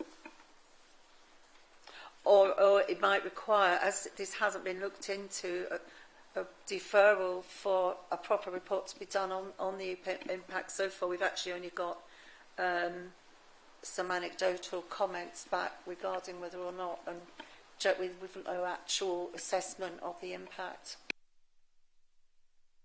I think you've got to be mindful of the extant or live planning permission that's capable of implementation. One thing you could potentially look at is we wouldn't normally phase schemes of this size, but you could do a phasing condition. I know the MOD could do a U-turn, but they are currently committed to pulling out of their site, and that site's allocated for housing. So you could, if you were comfortable with that, put a phasing condition on, so we could perhaps control that phase being one of the latter phases to be delivered, and then that would hopefully lead into, sort of work with the phasing of the barracks site, if you're comfortable with that. I understand. So we're basically requiring an actual commitment to doing the phasing that was suggested to us. Yes, I would support that if our proposer was happy with that. I don't think I was totally happy with the first version of the amendment. I'm happier with Emma's understanding of it, and so on that basis I'm glad to add that to my original motion with the other amendment. So if I could just clarify, that would be that we would require details before commencement of a phasing plan to be submitted, and we'd put a note to indicate that we're expecting that the phase for development closest to the barracks is the latter phase for development. Sorry, but we would need a seconder for that first of all. Thank you. I'm happy to second that. Oh, sorry. Councillor Stokes, so you seconded the original, so are you happy with that?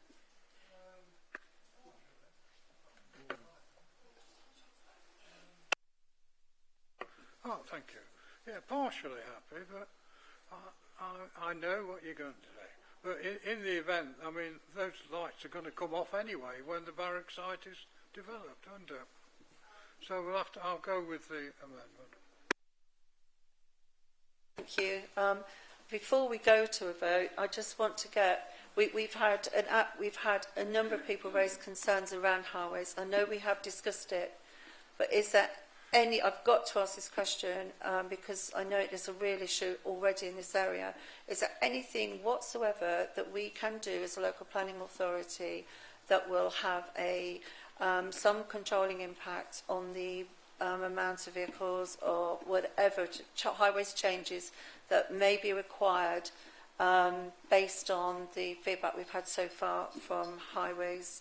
I think we've covered this extensively, Councillor Morgan. No, the evidence in front of us is the developer will fulfil their obligations by providing those financial contributions. There is nothing in terms of evidence from the modelling to restrict the number of dwellings on that site until those works are complete. Can I jump?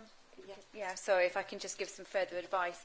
So it's within the gift of the committee to add conditions, but you've got to be entirely reasonable in doing so. So exactly the same way that we can refuse something, you've got to have the evidence to justify it. If we impose such a condition without any evidence to support why we've chosen a different trigger for the delivery or delaying the occupations of the dwellings, the developer could appeal that and test it, and we would have to explain to the developer with evidence why we've picked that alternative trigger. Just to perhaps give a little bit of additional comfort, the whole treatment of the A52 and what happens once the relief road is fully open and operational is an issue for the barracks and the Garden Village site. So there is a bigger conversation going on, which is why there's a contribution towards those proposals, and perhaps you would like more comfort, but that discussion is going on. I also have to fess up that I completely forgot to advise that we actually can't impose a pre-commencement condition without the applicant's agreement. So you can either send me away to go and ask for that agreement in relation to the phasing plan, or the alternative is that we say no development other than the construction of the access until a phasing plan has been agreed with the council.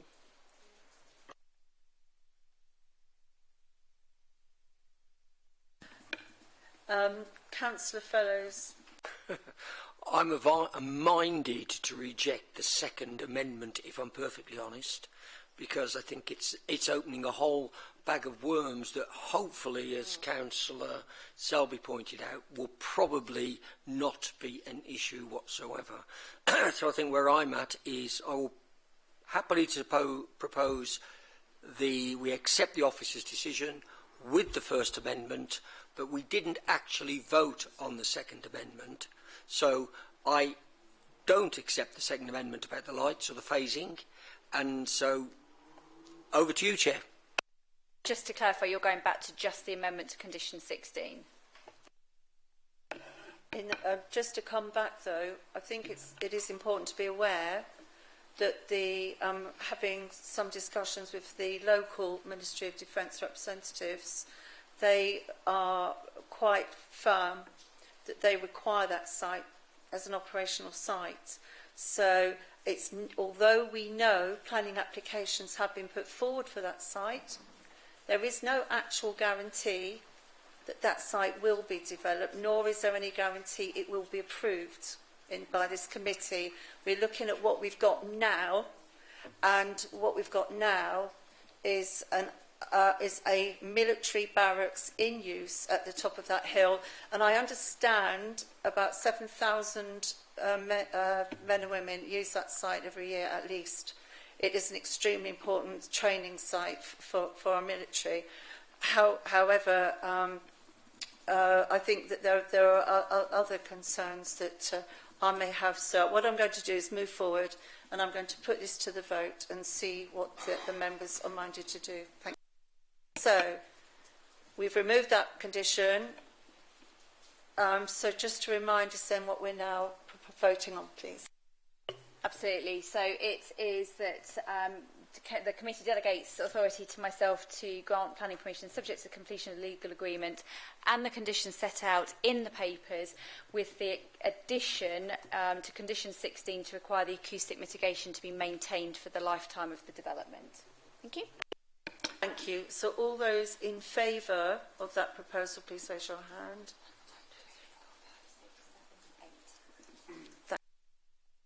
Any abstentions? Against? That's carried. Planning permission has been approved. Thank you. Thank you for that, everyone. So,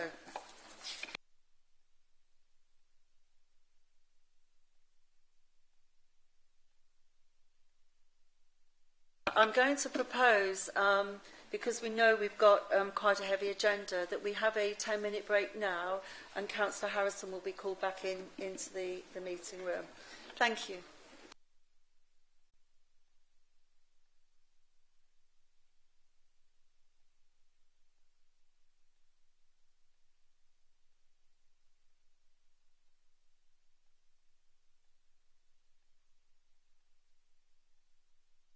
if I could ask everyone to be seated now, please.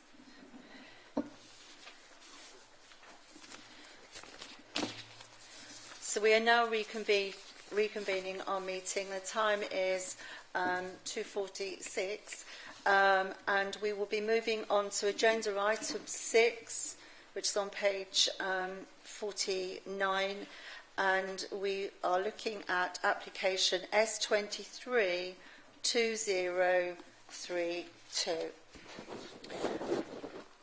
We will be looking specifically at the reserved matters on this application for the approval of the details which relate to layout, scale, appearance and landscaping. And it's in connection with outline residential development for up to 71 dwellings, vehicle access and public open space and associated infrastructure. And I will now hand over to our officer, Venicia Ross-Gilmore, who will be doing a presentation for us. Thank you. Good afternoon. So the application site is a 5-hectare parcel of agricultural land located to the north of the village of Morton. To the north of it there is open countryside, and the boundary is a hedgerow. To the east it's open countryside, again with a hedgerow, and to the south there is the village and the conservation area, and some lifted buildings, and the historic part of the village which follows the high street. And to the west there is the A15 Folkeingham Road, and the access is onto the Folkeingham Road for vehicles. The site is currently accessed by a public right-of-way, which is a public footpath which comes off the high street and links into a network of rights-of-way across the site. The site was previously agricultural land used as pasture, and there are several mature hedgerows defining all the boundaries. The site is allocated for residential development in local plan policy LVH9, and the allocation had an indicative density of 25 dwellings per hectare, which was suggestive of 70 units. The site was granted outline planning permission for up to 71 dwellings, including details of the access for vehicles. This was granted by Planning Committee. This is therefore the reserve matters relating to this, for layout, scale, appearance and landscaping. And the layout broadly reflects the illustrative layout which was submitted with the outline application and the feasibility layout plan, that was submitted with a pre-application inquiry, with pedestrian access off the high street, and vehicle access to the A15 Folkeingham Road.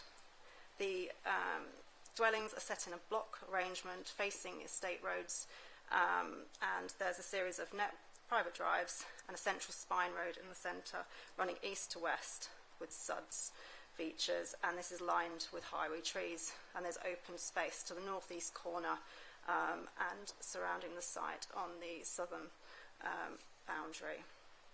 The dwellings are a mixture of apartments, 2-storey, terraced, semi-detached and detached dwellings, and a mixture of market houses and affordable houses. The applicant has engaged positively with the council during the life of the application and attended a PAD workshop, and this has resulted in a number of improvements to the scheme, which I will discuss as I go through. So the principle of development is acceptable and already established at outline, and as I said before, it's been amended through the design PAD. The layout lost my way. In consideration of all housing needs, there is a mixture of affordable housing and market housing.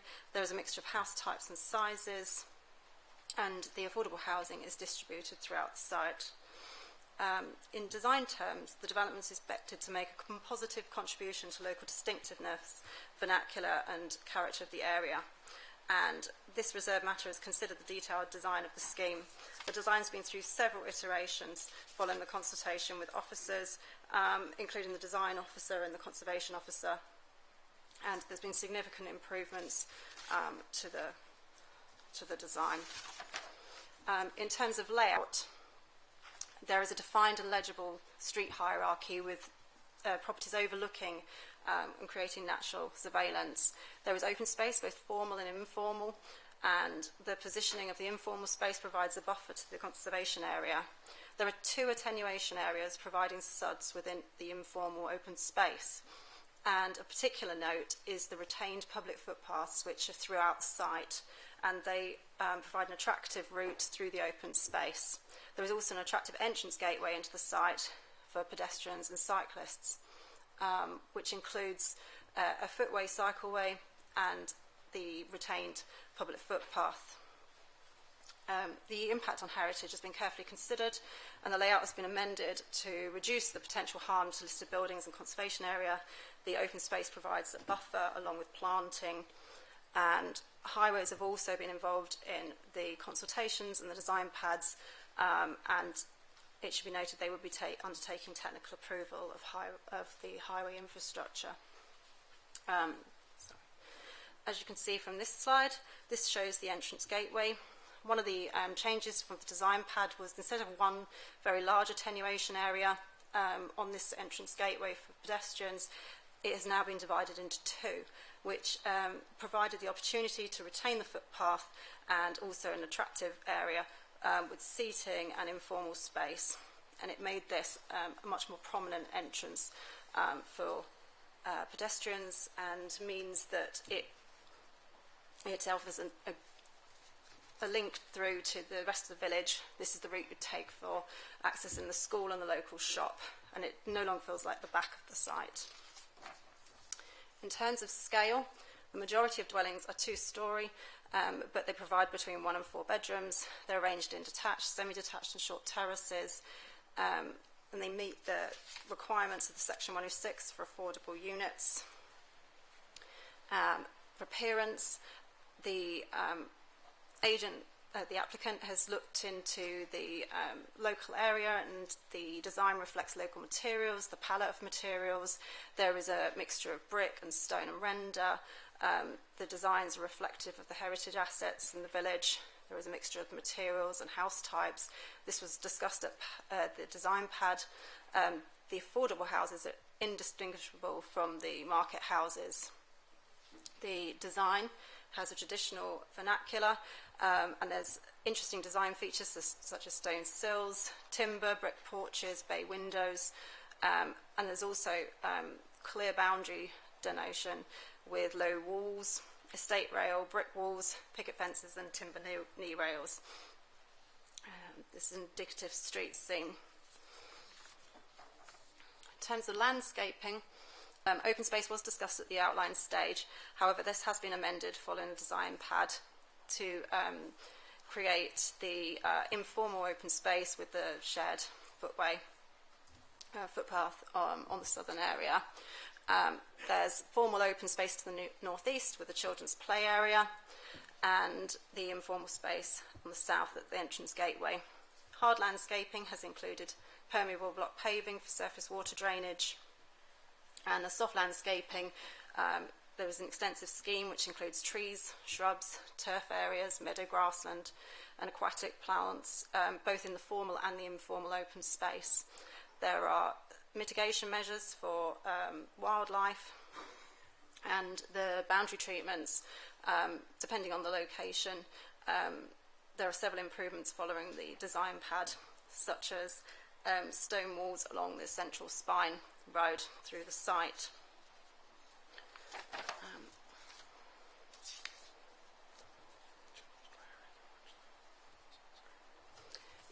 This is just an indicative plan for the children's play area. As you can see, there's 6 different types of equipment, benches and a litter bin, and again there is landscaping around this area, so it mixes both formal and informal.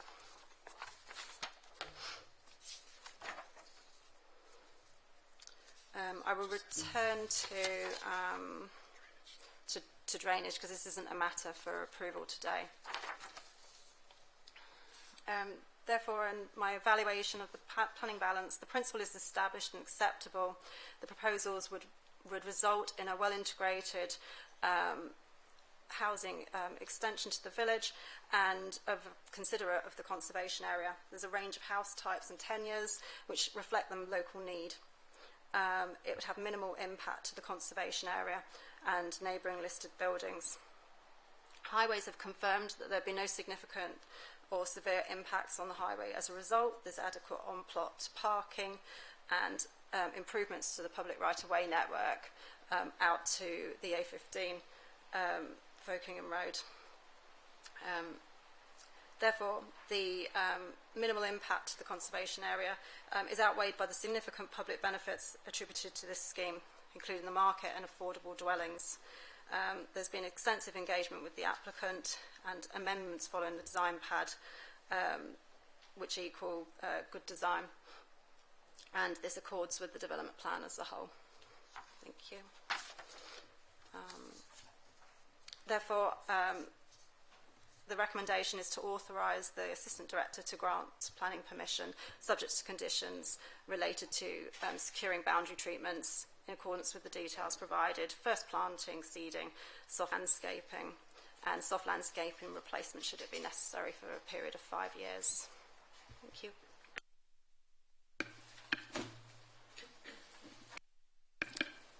Thank you very much. Thank you for that. If we can now move on to our, we've got a speech that's to be read out from District Councillor Sue Woolley, and I understand that you will be reading that out, Amy. Thank you.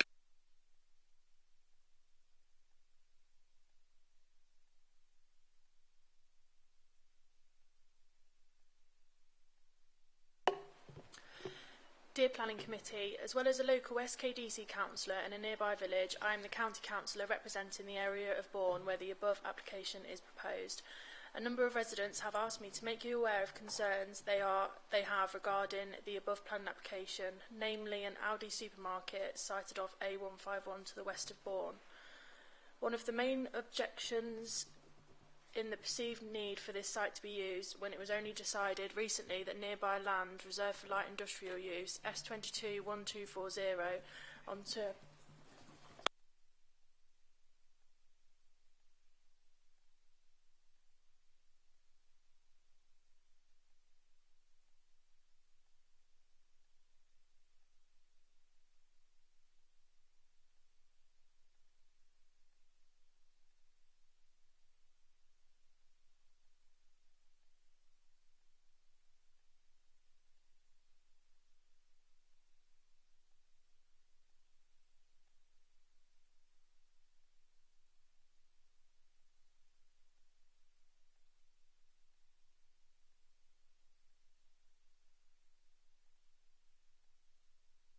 Sorry, to excuse us, we might have a technical hitch here.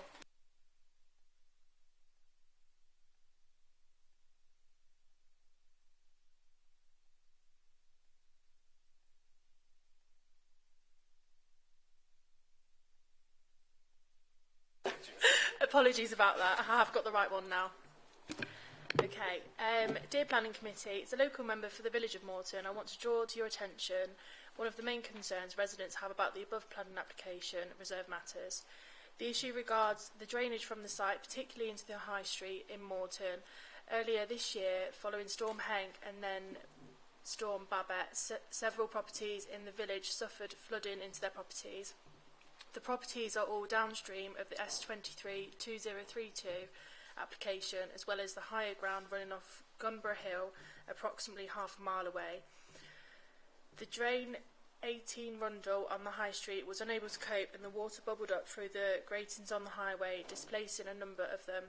I've provided photographs of flooding to assist you. All the attached photos were taken from upstream of the flooding at the site entrance to S23 2032 on the High Street. You will note the drainage plans for the application include a pipe from the site to the High Street, so there is an expectation additional water will be directed onto the High Street. I would ask you to consider this issue very carefully, especially the unintended consequences for householders around and beyond the church on Station Road, which are all downstream of S23 2032. Thank you. Thank you for that. We don't have questions at this point because the statement was read out. We have our next speaker is Mr. Paul Slater on behalf of Balfour Beatty Homes.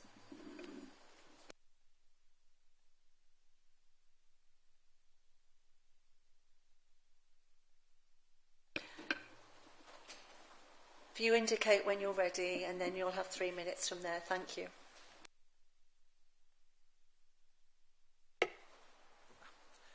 Good afternoon, Madam Chair Committee. Firstly, I'd like to thank Venezia, Phil, the planning team, for the work that they've done with us putting the scheme forward. We've been through, yes, a number of pre-development meetings and design pads just to get us to where we are, and we think that the work that we've done together has significantly improved the scheme. Just want to focus on a couple of key issues. We're very keen to ensure that our properties that we put forward are totally tenure blind. We use very high quality materials. We pride ourselves within Balfour Beatty in putting forward high quality developments.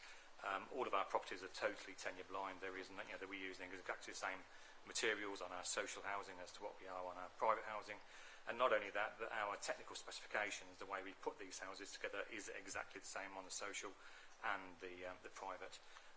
To sort of back that up, one of the key focal buildings that we've got on the development, which is the one to the south where you approach it from the high street, is in fact a social block, but it's one that we've had a lot of work, and it is that sort of statement building when approaching the development from the high street.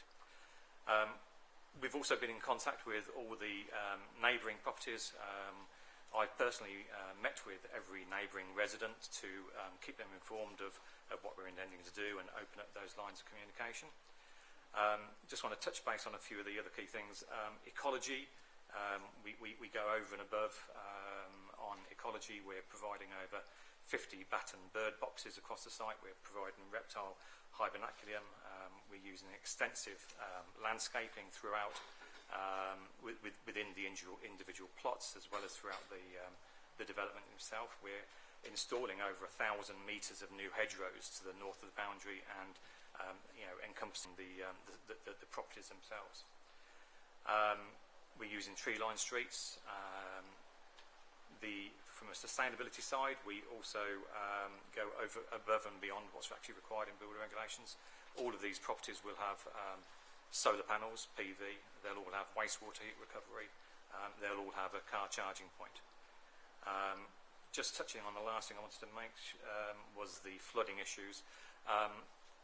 The flooding that has occurred is generally because of surface water runoff. The site is predominantly clay, so anything landing on it doesn't particularly soak in. It is just a blank field. There's there's very little planting on the field, so it doesn't have a chance to hold it.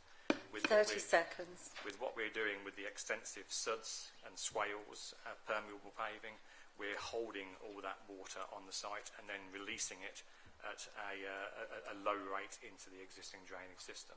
So this will definitely not make things worse, and should in fact improve matters locally. Thank you. Thank you very much for that. Before you go, do members have any questions? Councillor Fellows. Thank you, Chair. I am impressed with the quality of buildings you intend to build, and obviously the process you've gone through talking to people. I'm afraid my next question probably is, I'm just going to get told Highways thinks it's okay, but I'm a little worried about the incursion onto the A15, which at times is literally like a motorway running through Lincolnshire. That part, just previous, as traffic comes from the north into Morton and also from the south, it goes into a 30-mile-an-hour speed limit. Will the entry be inside that speed limit? If not, are you not worried about it? That particular section of road, certainly from Morton into Bourne, has been the scene of several fatal accidents over the last 10 years, and I personally would be worried about it. As a developer, I'm hoping you will also be worried about it, but if the only answer is, well, Highways thinks it's okay, I think I'm probably more worried about that. The principle of the entrance site was established at outline planning, at outline stages. The 30-mile zone is being extended north, so that the entrance is within the 30-mile zone. So that should improve things. Thank you for that. Councillor Bushnell-Singh. Thank you for coming. Actually, I've got two questions. Should we have another storm hag, will the pond be able to cope with the amount of water? Our engineers assure us that it's been designed with a 100-year flood in mind, and also there is a weighting for climate change.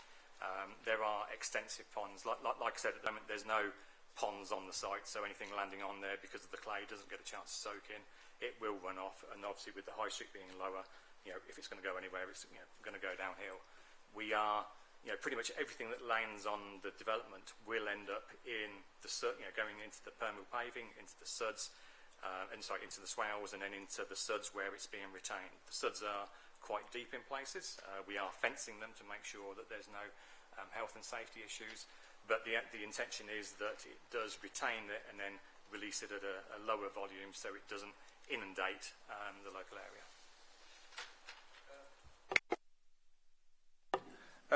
I'm very pleased to see on some of the houses you've got solar panels. Yeah? Will all of them will have solar panels? All houses will have solar panels.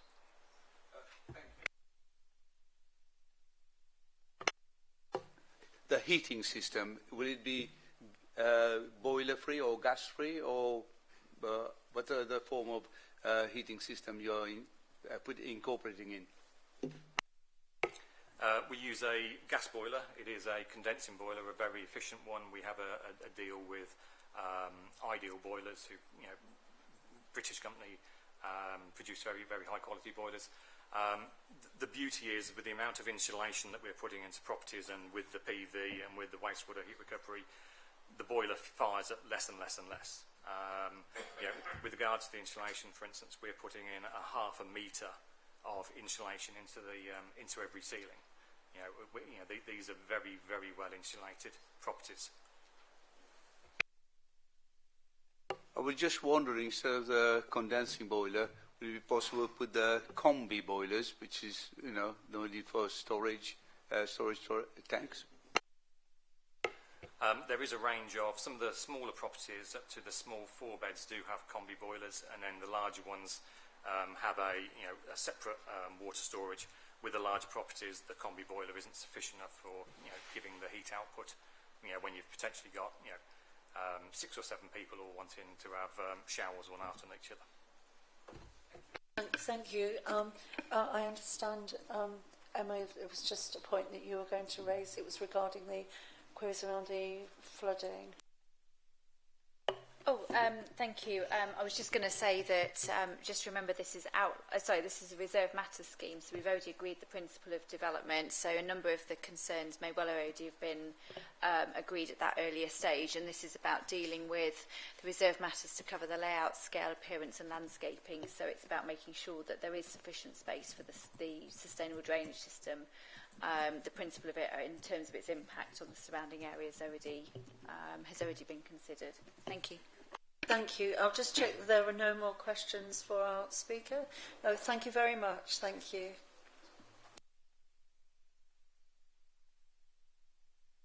And I'd like to now move forward, as I said before, into a combined debate, and also if any questions do emerge for our officers. Councillor Stokes. Thank you, Madam Chairman. Morton and Hanthorpe Parish Council raised at 594 about the sewerage requiring a dogleg turned from the high street. I know that condition 6 says details of the foul water drainage, but if that's the case of what happens to it, going uphill from the majority of the village does seem a little bit strange. Can we be satisfied that this is going to be looked at professionally? The foul water drainage, that was actually approved in a condition related to the outline planning permission.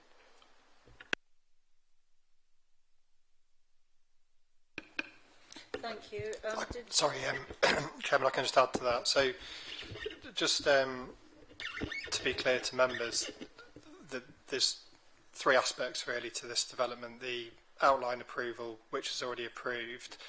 So I think whilst it's useful to hear information in relation to the access, we need to be mindful access has already been approved through that permission.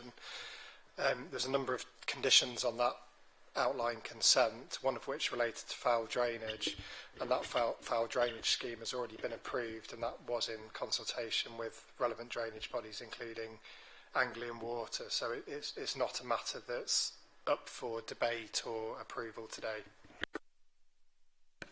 Thank you. Councillor Trotter. Yeah, I just want to say, having gone on the site visit, I'm really refreshed that all the points that I would be concerned with on a rural development, like the housing in keeping, Venezia has done a lot of work, I think, with the applicant. So, and what a joy to hear that solar panels are going on roofs and not on prime agricultural land. So there's a lot of points that I'm very pleased and refreshed about. So thank you to both yourself and the applicant for taking into consideration some important changes, I think, as well. And the access for the children, etc., to go down towards the school. And I think we had a chat that the school is on the same side of the footpath. So I feel happier, really, that there's a good walkway for the families, etc. So thank you. Councillor Trotter, in view of that, would you like to make a proposal? Yeah, I propose that it be accepted as development. Thank you. Councillor Harrison. Thank you, Councillor Harrison. Councillor Milnes. Yes, I just wanted to say it's very refreshing, to use Councillor Trotter's words. I like the fact that the footpaths are keeping it in the green zone and not incorporated into roads or tarmac paths in that sense. I did ask on the site visit whether you could confirm that a key view across to the church has been built into the layout. It was mentioned in the outline, certainly at the time, and if you could just confirm that for me, thank you. Sorry, with the layout, there is a central spine road through the middle of the development, and this is like a very wide corridor. So I think at that point in the development site, you'd have a very good view towards the church, and then the informal open space and open space to the northeast. That would be an opportunity for the view there. And with the planting, there is some planting. However, I think you'll still be able to see the spire. Thank you very much. Councillor Bird. Thank you. I'd just like to raise the issue that we identified when we were on site on Tuesday about the boundary at the very south into the High Street, and the fact that this will be the main walking and cycling sort of pedestrian route through the High Street for families and people of all ages. Is there scope still for the developer perhaps to have a discussion with yourselves about some kind of safety feature, because that access is on an incline and children or cyclists will be going downhill towards the High Street with no nothing to sort of prevent overrunning into the pavement or into the road. Is there some way to create, I know that's an access for vehicles, but some way to create a safety feature to prevent possibility of accidents? Thank you. I do remember these discussions on site, and I think we discussed about how trying to put some kind of restriction in would then also restrict the vehicle access that needs to be retained at the site entrance, and that there'd be concerns that it would also restrict kind of access for disabled people if the rumble kind of surface would impede somebody in a wheelchair, and you know, a narrowing would maybe then be too narrow for a mobility scooter. So I did discuss this with the highways officer, and her response was this wouldn't be she wouldn't consider this a requirement for the development. It's fairly typical arrangement of footways and driveways and public rights of way in the county. The footways and verges provide adequate and wider than normal width for the public highway on the high street, and so LCC consider this as a suitable buffer to prevent incidents with vehicles on the high street. Thank you. Councillor Bird, did you want to? Yes, I still remain concerned about it, plus the possibility that we have children and families and cyclists coming down that hill at the same time, potentially, as vehicles will be turning in to go into the opposite direction. So I just feel that there's a risk that needs to be addressed there. Yeah, and I mean this area of the site will be a shared area between all users. It's not a particularly wide access for vehicles, and it would be related to the use at the back there. And then the developers also offered a bollard at the point that it becomes just a footway, cycleway to the site to prevent vehicles from then trying to enter the site and coming up the entrance gateway. Thank you. Can I just clarify, you said the developers offered a bollard. Is that conditioned in, or could that be conditioned in? I think it's on one of the drawings, but I will double check that, and it can certainly be conditioned. Thank you. Something we need to check now, if we may need to put a condition in for it. Yeah. Again, I mean, I can probably add a bit to this, in as far as this part of the site was discussed extensively at both the pre-app and the outline stage, and we always knew that access off High Street was going to be a challenge because it contains a public right-of-way. It's also got retained the farm buildings to the right as you enter, have access rights over it, albeit there's a planning permission to convert those to residential, and then as well as you say, the general footway traffic and cycles that will come in and out of the scheme. So we always knew this would be a challenge, and I think what I would propose to sort of deal with that particular part of the site is an additional condition that just looks specifically at that area in the treatment, because we talked about different surfacing treatments, and I think that would just allow us to look at that area in a bit more detail and perhaps give members a bit of comfort that we could make sure that we have got the best design solution for that part of the site. Thank you. Councillor Trotter, would you be happy to accept that? Absolutely, yeah, I was there when we had the conversation. And Councillor Harrison, that's great. So if we could just vote on that amendment first of all, then please, on that condition being applied. Yeah, I'm happy to propose that amendment. Thank you. And Captain Secretary, so if we could just have a vote on. Thank you. That amendment with the conditions been approved to the original proposal. Thank you. Councillor Smith.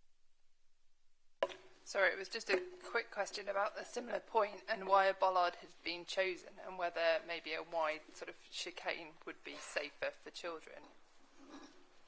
I think that condition would allow us to look at the best solution. As I say, it's quite complicated, I think, and there's a number of different considerations there. But if we make that condition to be agreed and implemented prior to first occupation, it gives time to make sure that we've looked at the best solution for that part of the site.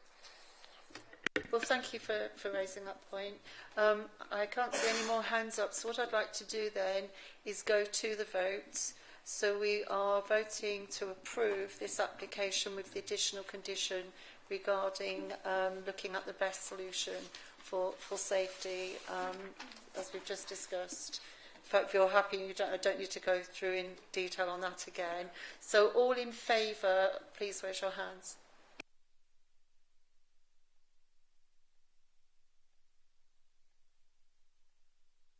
That is unanimous. Thank you very much.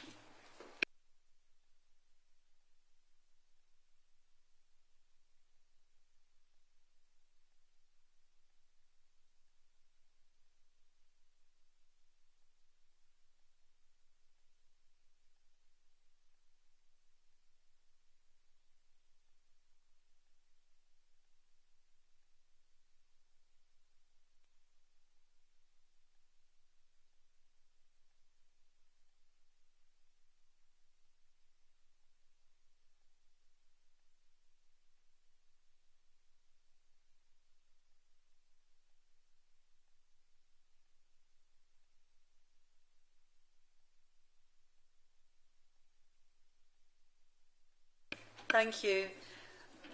I'll just wait for people to be seated.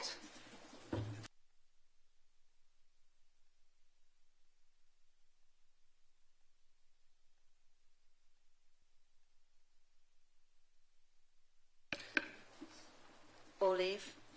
So we are just moving now to agenda item 7, which is on page 71 of our agenda pack. This is application reference S240057. This is the erection of a Class B2 or B8 food processing facility with associated loading and service yard following the demolition of an existing warehouse facility. And the location is Burton Lane, Easton. We have a statement to be read out by Councillor David Bellamy. If we do that after the officer report, please. Thank you, Chair. Yes, so this next item is S240057 for the erection of a food processing facility with associated loading and service yard. It's Easton Properties Limited on Burton Lane, Easton, and the application has been referred to committee by Councillor Bellamy due to matters relating to transport impacts, odour and light pollution impacts. So the site itself is 3.8 hectares of land to the north of Burton Lane and east of Highdyke, approximately 1 kilometre to the east of the village of Easton and 1 mile to the east of the A1. The site itself forms part of the existing Easton Properties Limited site, which contains a number of warehouses and ancillary offices which provide cold storage for frozen food produce. And the buildings on site were originally developed in the late 1960s and are best known locally for being previously operated by Christian Salverson Limited. Access to the site is taken via a strategic access point located on Burton Lane to the southwest, which serves the employment site as a whole, and the actual wider employment site itself is bound to the west by a narrow arable field with Highdyke beyond, and then to the north and east the site is bound by arable agricultural fields with hedgerow boundaries, and the application site itself forms part of the wider strategic land, so it's bound to the south by an ongoing construction of a cold food warehouse and then bound to the north by an existing wastewater treatment facility and anaerobic digestion plant. The site forms part of an allocated employment site which is protected by policy E4 of the adopted local plan. So just for members' awareness, it's this blue area in the middle of the plan here. That's the location of the wider strategic employment site. As I say, the scheme in front of you today seeks full planning permission for the erection of a food processing facility with loading bay and service yard, and the proposed facility would operate alongside the existing and approved cold stores on site, which are currently used for storing raw materials and the final product. The facility is designed to be used as a processing, production and repackaging facility and is intended to tackle current inefficiencies in the food production process. At present, the way that the business operates is that raw materials are stored on-site before being transported to a different location for production, and then following production, the packaged goods are returned to site before final distribution.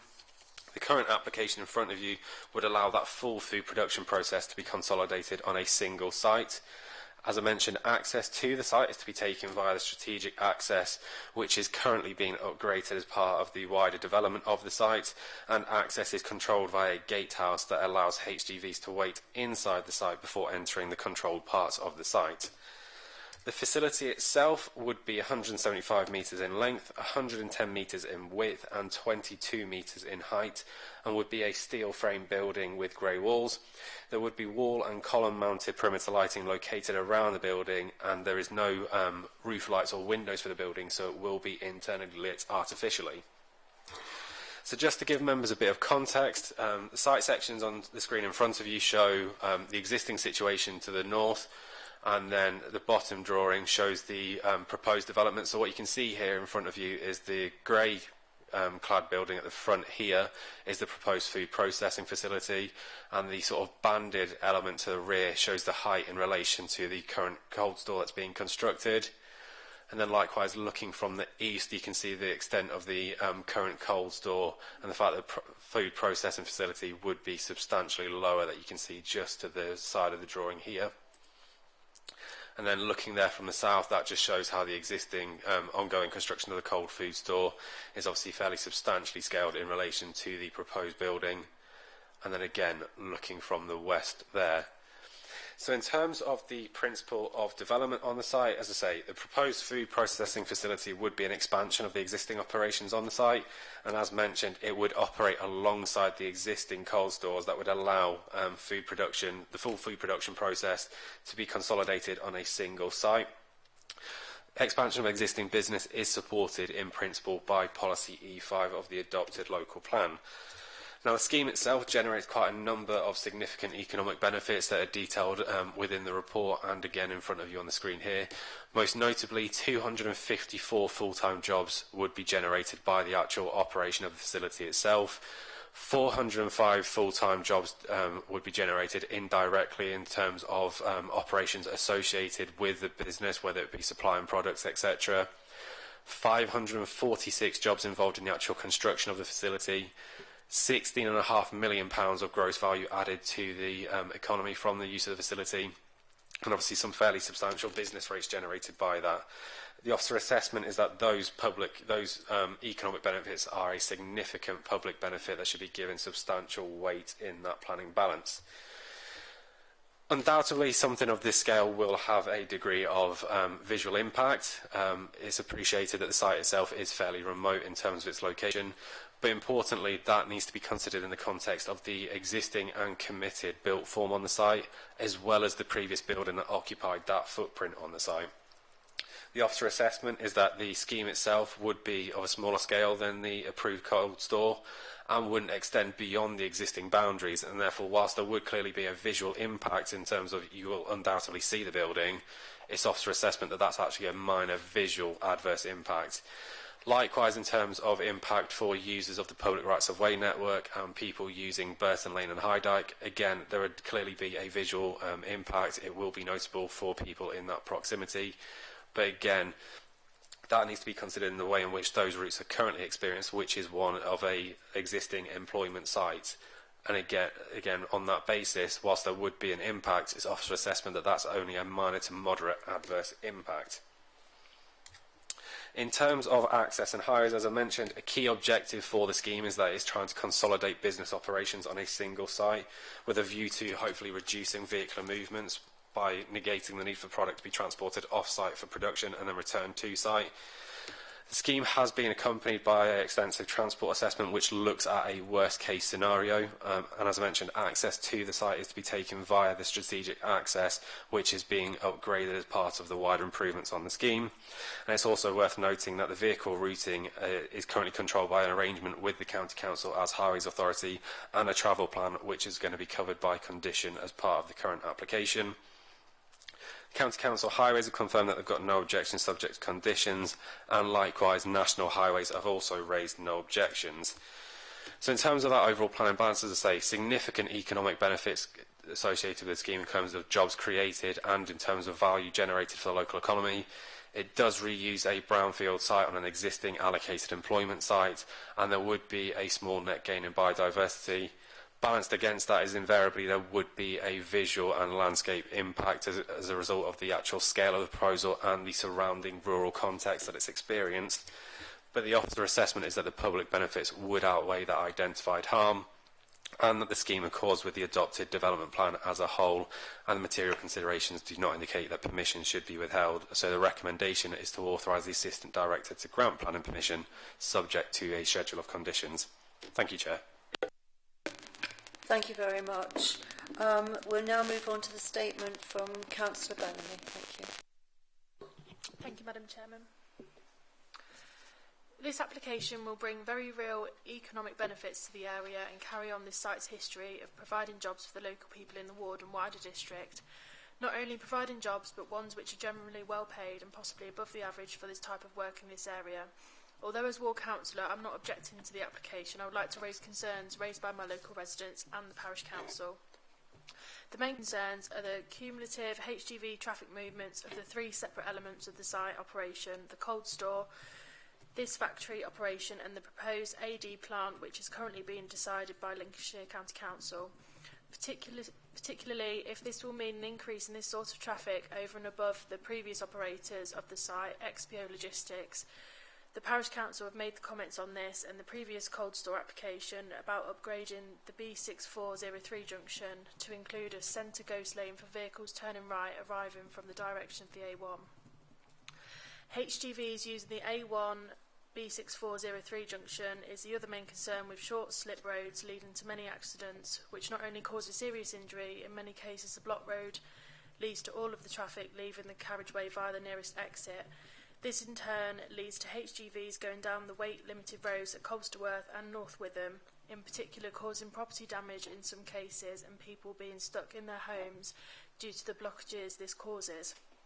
Local people feel justifiably we are getting the developments without any infrastructure improvements.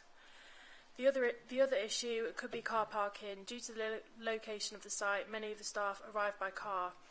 The applicants do offer a bus service from Grantham, but many of the staff are from the surrounding areas. I'm not convinced that the available parking will be enough, and this could lead to cars parking on the lane outside of the site. It's worth noting that the parking needs to be able to cope with the arriving shift before the previous shift have left. Thank you. Sorry, it's my fault. Sorry. Thank you very much. We have the applicant speaker, Sam Cordery. If you'd like to come forward, please. Thank you. And if you want to let us know when you're ready. And it's 3 minutes. You'll be given a warning 30 seconds before the end. Good afternoon. Thank you for inviting me to speak today. There are a couple of points that I briefly want to discuss, some of which have been raised. Firstly, the proposals are seeking to develop a brownfield designated employment site. The site, as you're aware, has been operating as a food production and storage hub since the 1970s, which can be seen in the image in front of you, which shows the site in the early 2000s, with all but one of those buildings having existed since the 1970s. It has therefore been a dense industrial site for over 50 years, and the proposals are in keeping with this historic use. The specific site of the proposal has been operated by multiple companies since the 70s and was most recently operated by McCain's, who until 2020 operated there when they closed the operation, which unfortunately saw the loss of 230 jobs. What we're proposing is a significant investment into a modern building for a similar use, which will not only replace the jobs lost, but more importantly future-proof these jobs for generations to come.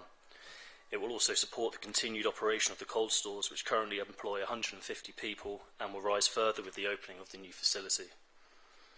These proposals are fundamental in keeping this site as a key employment site with multiple employment opportunities for generations to come. Whilst you have the image in front of you, I would like to draw your attention to the entrance to the site. I know in the past there's been many issues of congestion at the entrance and queuing onto Burton Lane. It is important to reiterate that significant investment is taking place at this entrance, which greatly expands the access lanes and allows for much more queuing, as can be seen on the diagram on the screen now. I would like to be clear that the group is not simply a developer and an operator. It's not simply a developer, it is an operator at heart. As a result, we look to engage in the communities that we operate in.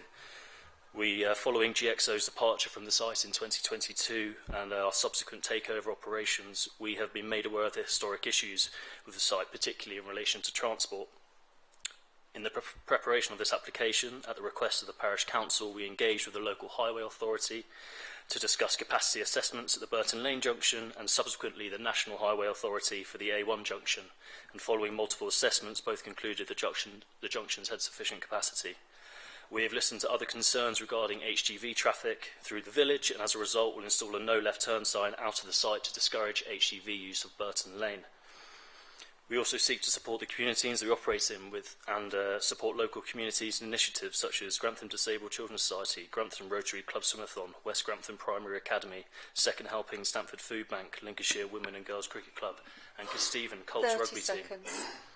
In conclusion, I hope you can see that proposals are continuing what the site has been since the 1970s and will continue to strongly support employment opportunities for generations to come. We have shown that we proactively engage with the communities in which we operate in and hope to do so furthermore in the future. Thank you. Thank you very much. Does anyone have a question? Councillor Trotter? Oh, sorry.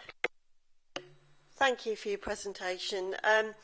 As ward councillor covering Britchfield, that area, I've had concerns about, obviously, the bigger building. I appreciate it's twice the size of the one that is on our tables today. Will the lighting be similar? Because that has been raised. Obviously, the big building, you can see that from miles away. And I just want you to comment, you know, what your plans are. Thank you. Yeah, so just picking up on the larger lighting issues of the bigger building, that's currently under construction. So I know there has been some issues, particularly through the winter, with lighting being put in place that might have been left on or put in the wrong position. And we've sought to address that. And it's obviously a large building, so it is lit up more. With the smaller building and the one that we're discussing today, the lighting is going to be similar to what is existing at the site. So obviously it's been operating. It's roughly in keeping with the other cold stores, obviously not the larger one. The other buildings on the site are 20 metres and 18 metres, so the lighting treatment that we would do around that building would be very similar to what is currently or has been sort of been in the past. Yes. And yeah, I understand when we did the site visit, so the food is going to be packaged and done on site instead of being done elsewhere. So obviously that will be less financial cost, is that right, on the long run? Yeah, there's a number of different aspects to that. So from our operational arm, we see the food supply chain in a number of different angles, and currently it's a very inefficient process. Food products can be transported to cold stores a number of times. That could be in their raw form, that could be when they've been processed. They go off site to be processed, come back in a half-finished form, could go off site again and come back.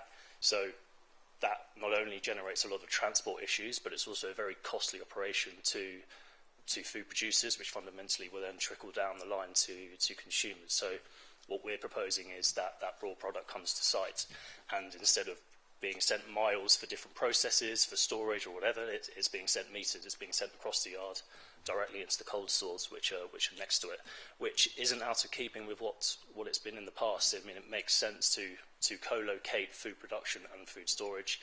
It's fundamental to an efficient food supply chain, which has so many benefits. It will reduce congestion, it will reduce carbon in the food supply chain, and it will also hopefully reduce costs overall, which should benefit the country in the long run.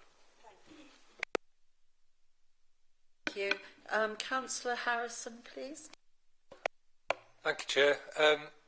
I'd just like to say I think this is brilliant. The employment it's bringing to the area is brilliant. I did work here in a previous life when it was known as Potato and Allied Services, and it's good to see that it's a completely updated, modern version of what was going on then by the looks of it. Can I just clarify, this new building will be about 10 metres shorter than the big building that's already there, and you will be doing a similar colouring, because being on site yesterday, I'm going to look at that building. When you're there, the colourings do detract from it and stop it being such an ugly big box, if you like. Yes, so the proposed facility is 22 metres, and the building you saw yesterday, in the week, was 45 metres, so yes, it's significantly shorter.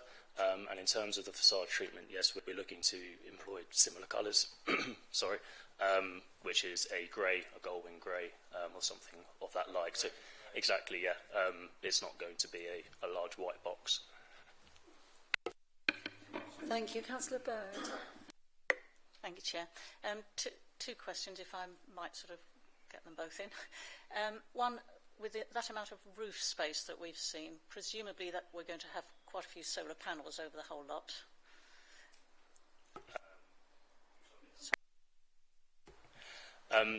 We specifically haven't included solar panels in the application, and there is a good reason for that.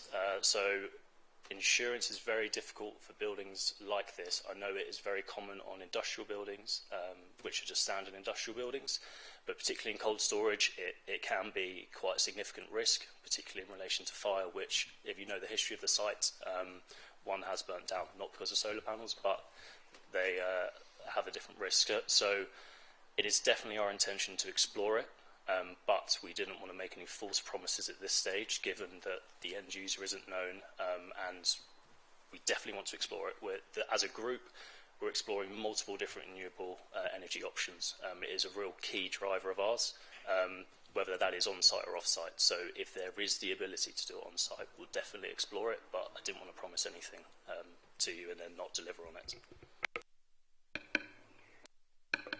Thank you. Did you want to come back? Yes, yes. Just on the back of that, potentially there's room as well for or a wind turbine or something. That wasn't my question though, but we'll move on. The additional members of staff,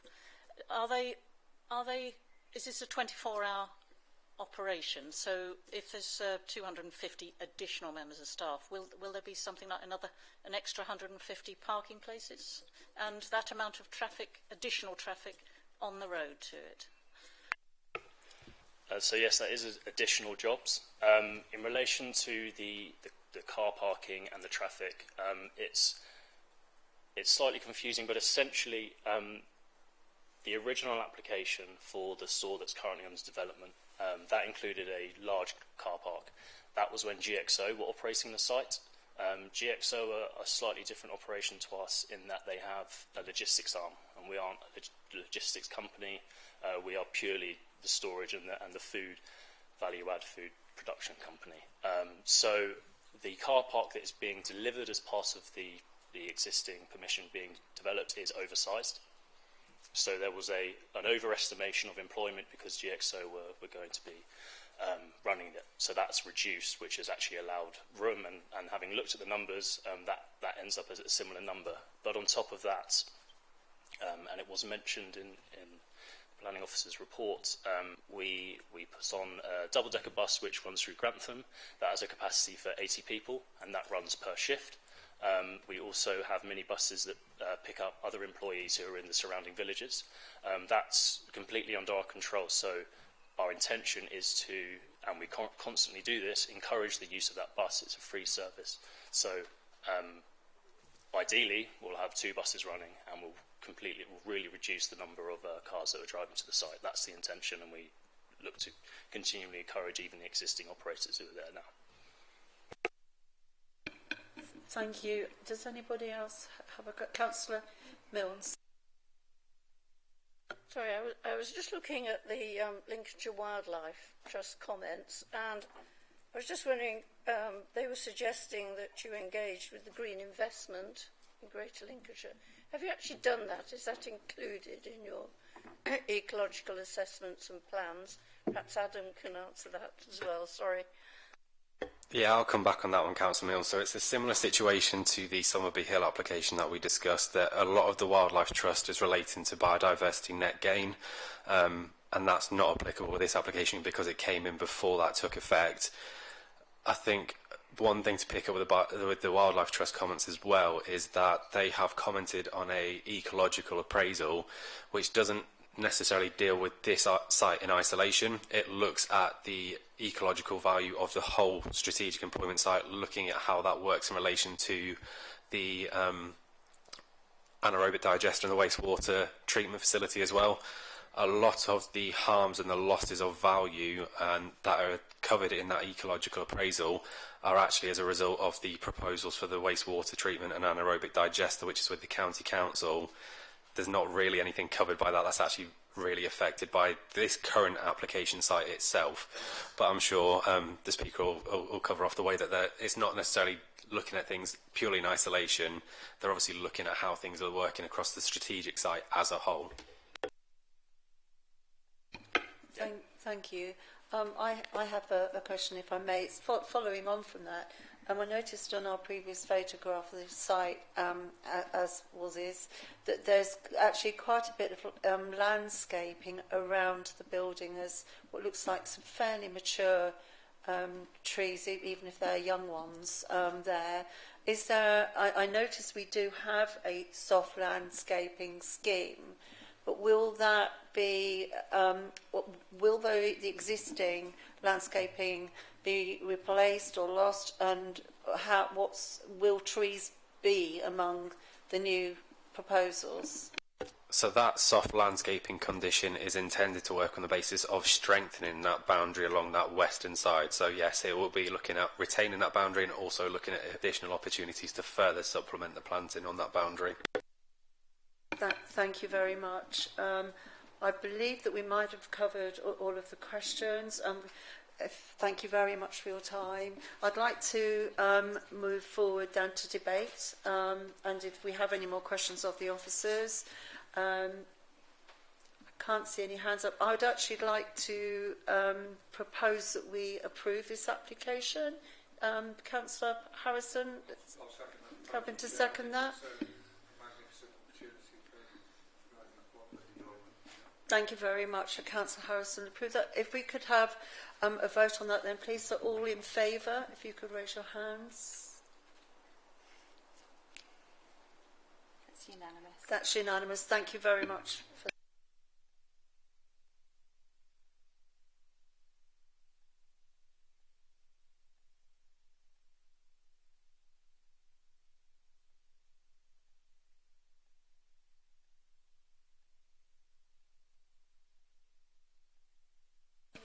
Thank you. Do you want another break, or do you want to... Shall we go for another one and then...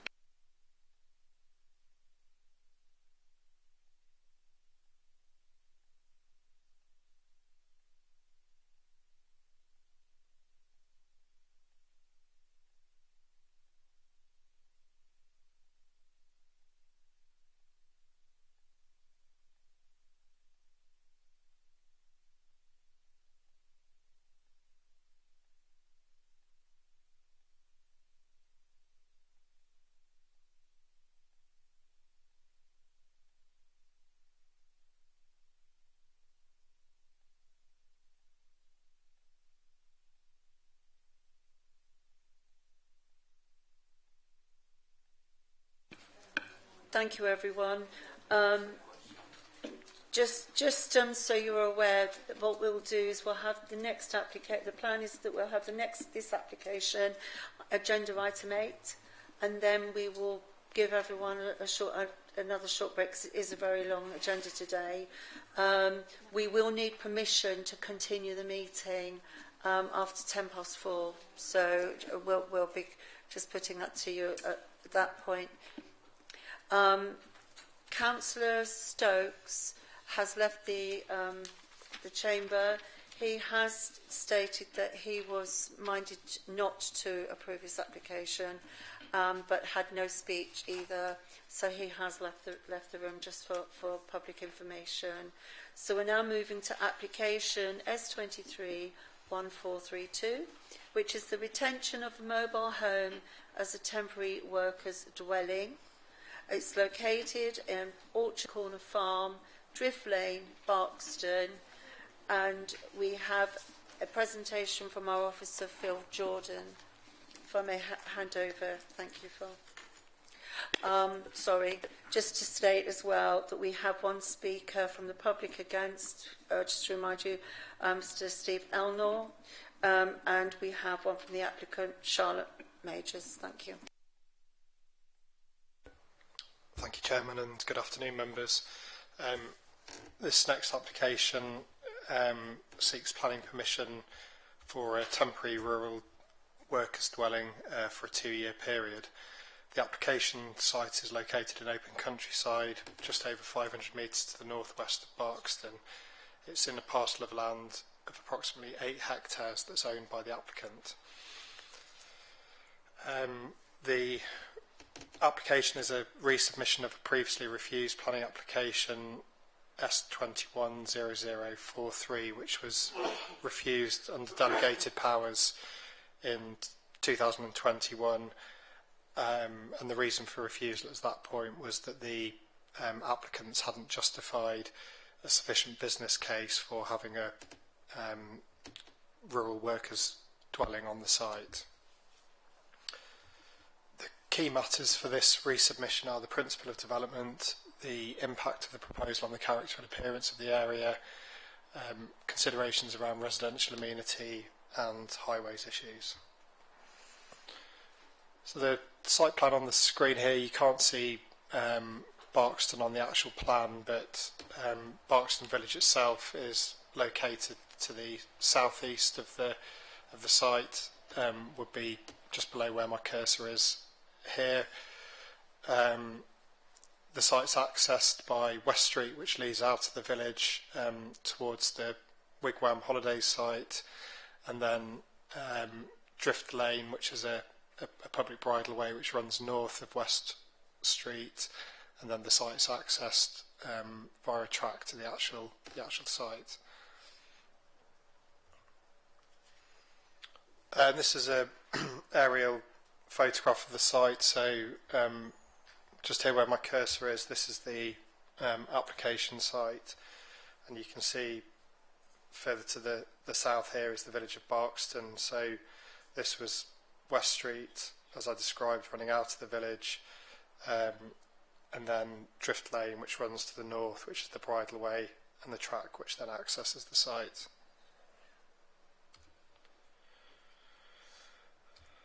The building itself, it's a static caravan. There's not too much more to say than that, really. It's I think the picture on the screen shows the appearance of it. I'm sure members are familiar with what static caravans look like. Site itself, there's agricultural building and some fencing in addition to the temporary dwelling which is there, but otherwise it's a series of fields in open countryside.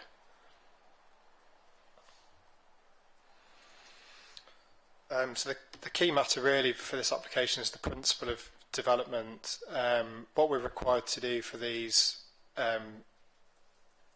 type of dwellings is go through two main tests. One is there a functional need for a dwelling of this nature, and secondly they're the financial tests as we refer to them, and that is the business on site currently viable to the extent that it justifies having a dwelling on the site.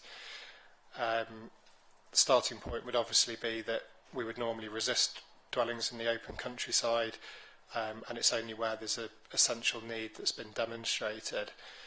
So previously the application in 2021, there was no dispute over the functional need. There's a herd of alpacas on the site, and I'm sure the applicant can explain better than me and in more detail, but essentially given the specific needs of the alpaca and their birthing and breeding regimes, I guess, they warrant someone being on the site as a presence to look after them. The second test, which was what was in dispute previously, is the business that's set up sufficiently robust and viable that demonstrates there being a dwelling on the site. Previously, it was considered by the council's agricultural consultant that this wasn't the case, but the applicant has subsequently submitted further information to support that case, and it's now considered that the application warrants a temporary 2-year permission, which would allow, at the end of that 2-year period, a review of has the business become sufficiently viable to consider a more permanent dwelling on the site. In terms of visual impact,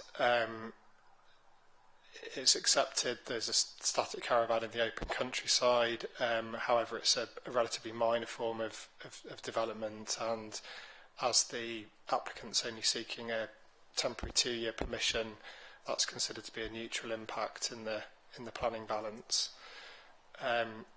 Likewise, in terms of residential amenity, I think you could see from the aerial shots it's some considerable distance from any other neighbouring properties, and so there's no direct impact on neighbours. In terms of highways impacts, insofar as they're relevant to this application from a planning point of view, the relatively minor access requirements in and out of the scheme are considered to be acceptable on the existing highway network. The temporary permission, the main reason for that is to see how the business develops and to allow the applicant to come back and see whether they've demonstrated it's suitably viable at the end of that 2-year period. And in summary, the recommendation is therefore to authorise the Assistant Director of Planning to grant planning permission for that temporary 2-year period. Thank you, Chairman. Thank you very much for that. If we can please have our speaker, who I understand is speaking against, Mr. Steve Elnor.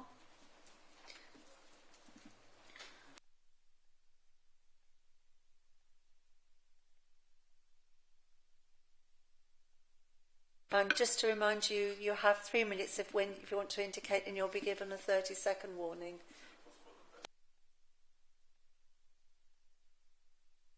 Okay, thank you. So I'm Steve Elner of Mill Farm Barkston, the applicant's neighbour to their west. And I have 2 issues to draw the committee's attention to. The first is that they purchased this site as bare arable land, and it had been cropped with wheat and barley in previous years. It had no water, no electricity, wasn't grassed down or fenced, and had no facilities for livestock nor a dwelling. So they've chosen to bring the alpacas here from a different location, and I feel that the argument that they therefore need to live on site to manage these animals is made weak. They brought the alpacas here with the intention to use animal welfare to achieve for them a cheap building plot on land where it would have otherwise not been envisaged, let alone approved. Granting approval therefore runs the risk of more of these types of applications seen across the district. My second issue is this. In the planning application, the applicant's address is given as Drift Lane and also as the access to the mobile home, which is cited on their land has been cited on their land for almost 4 years and without prior planning approval as far as I'm aware. The part of Drift Lane mentioned is 380 metres long and is in my ownership. It is a highway in so much that it is a bridleway. It is, however, unsurfaced and is very uneven, poorly drained and very potholed. It is adequate for bridleway users and for the few farm vehicles that have a right of way, but isn't maintained by either Lincolnshire County Council or myself, as it is satisfactory for this usage. The applicants here do not have a right of way across Drift Lane. This was determined by a judge in a court case in November last year. We tried to avoid this action, but the applicants here ignored the many offers to discuss the access situation. The judge concluded that they have no right of way and an injunction has been served. It does, however, perversely, and I am on legal advice appealing the judgment on this basis, allow them to use just their one domestic vehicle only across Drift Lane. It doesn't allow any others, nor any visiting vehicles or ones that might be expected to serve a property, such as a refuse lorry, septic tank, emptying lorry, Royal Mail. Not that Drift Lane is suitable for any of these, it's really suited to tractor wheels and bicycle wheels. Importantly, when making your decision today, the injunction doesn't allow for vehicles serving the business either, apart from an emergency veterinary surgeon, so impacts on their business, and that impacts on the business that is supposed to be supporting the applicants financially in their dwelling on the site, the crux of this application. The application suggests that the approval is for a short term and that a planning application for a permanent dwelling will be submitted in the next 12 to 24 months. The committee here should be aware that as a result of the injunction, it will not 30 really, seconds.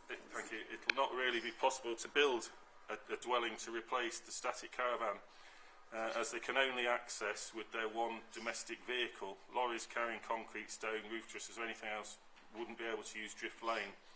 This already consensus planning application is made with this as the end goal. Without it, and I'm unsure as to how it can be approved here today.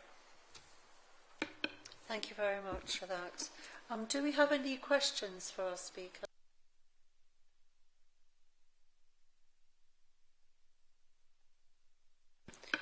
Thank you.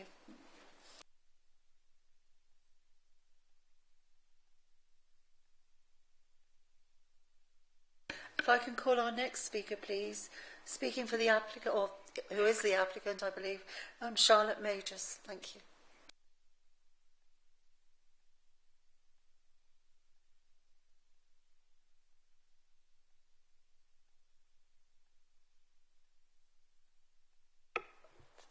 Thank you. I am Charlotte Major and I seek to establish our alpaca breeding enterprise at Barkston. We are pleased to see that your officers agree that the functional and the financial tests... Sorry, may I just ask, can you please drop the microphone so it's closer to your... because it's been set for people standing, because it's hard for us to hear. Is that better? Yeah. Thank you. Shall I start again?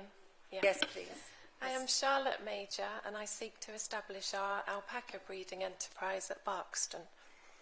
My husband and I are pleased to see that your officers agree that the functional and the financial tests for a temporary rural workers' dwelling for a period of 2 years are now met and that our application is recommended for approval. With regard to the comments you've heard from our neighbour Mr Elnor regarding Drift Lane, I draw your attention to the advice of the Council's legal team at paragraph 7.32 of your officer's report, which states that the issues of rights of access for vehicles to the site are civil legal matters rather than material planning considerations. This means that it's not a matter for the committee to take into account, it's a civil matter between the parties. Bearing in mind that the previous application was not refused on highways grounds, and with no objections from the highways officer, a refusal on access grounds would be, I assume, to be unreasonable. It has been very difficult to establish our business with the uncertainty surrounding this planning application. We applied previously, and while officers were content the functional test was met, we had to supply some more evidence for the financial test, which has now been submitted and assessed, and the Council's independent experts were satisfied that we've planned our business on a sound financial basis. For some time we've been trying to operate without the benefit of planning permission, and this has held back our business. With this permission for a trial period of 2 years, we're very confident we could demonstrate that it's a viable farming business. We're pleased to note there's no objection on the surface water drainage grounds, and pleased to note that the Parish Council has no objection and we have support from the villagers. With regards to the points raised by Councillor Stokes, it's government policy that a temporary rural dwelling should be in the form of a caravan.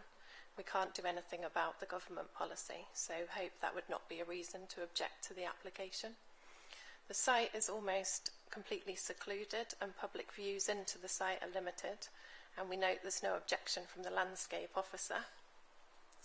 The officers and the Council's independent experts have confirmed that the development does fully accord with the local and the national planning policies, hence the recommendation for approval.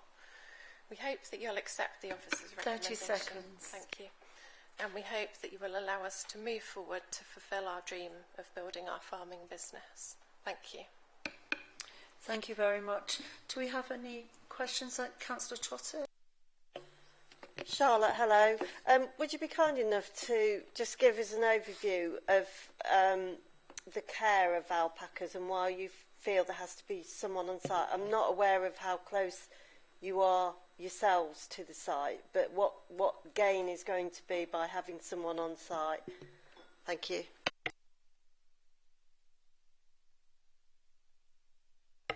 Alpacas are naturally quite stoic animals, so if they ever are ill or anything, they will hide it. So it's hard to tell if one is not well. So you kind of need to be watching them quite a lot.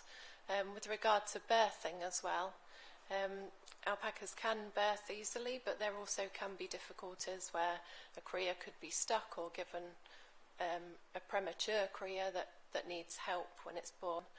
We had one that was 6 weeks old, 6 weeks early.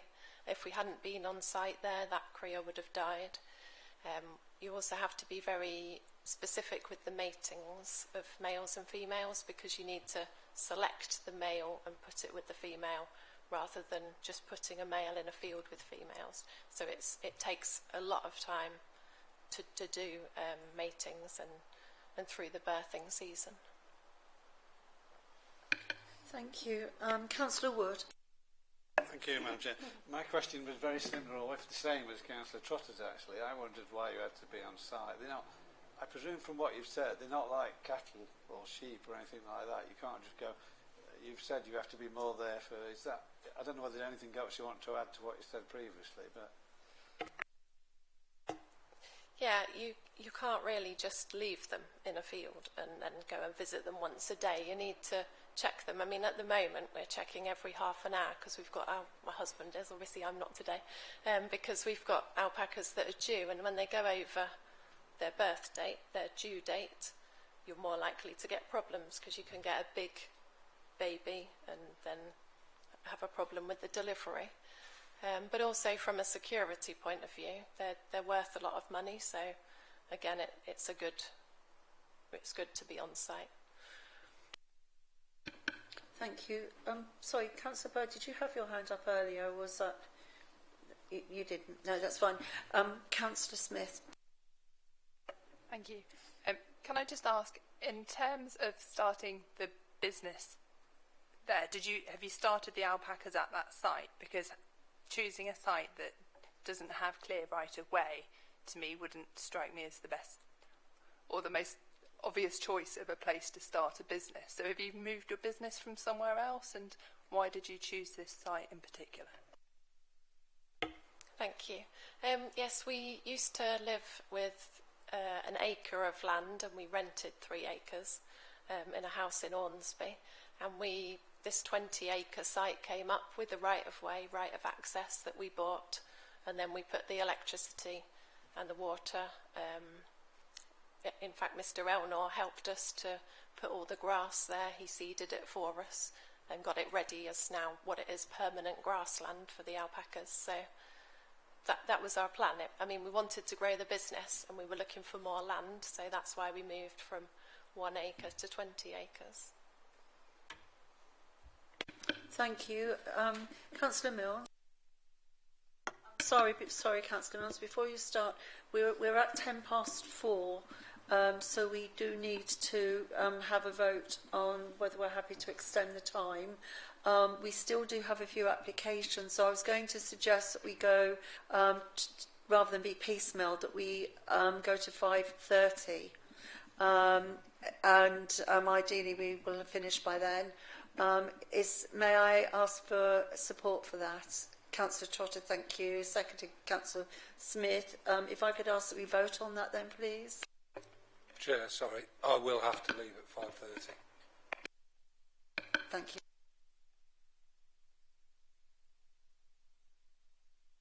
Thank you. We'll reassess the situation. Hopefully we won't need to worry. But I think that went through. Yeah, thank you. So we may continue. Councillor Mills.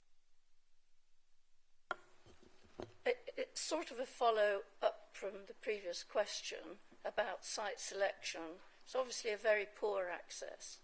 And I'm considering, you've got permission to have 1 domestic car, but I'm assuming you have to move these alpacas when you sell them, and you presumably bring other alpacas in and supplies, feed and all that sort of thing. And do you have a wagon for that, and so on. So bearing in mind the state of the access and the site selection seems a little bit peculiar on that basis, and also the fact that you do need to live there and yet there's nothing there. So I'm a bit concerned about the site selection and why you did it, knowing that you've got all these other issues that could cause quite a few problems.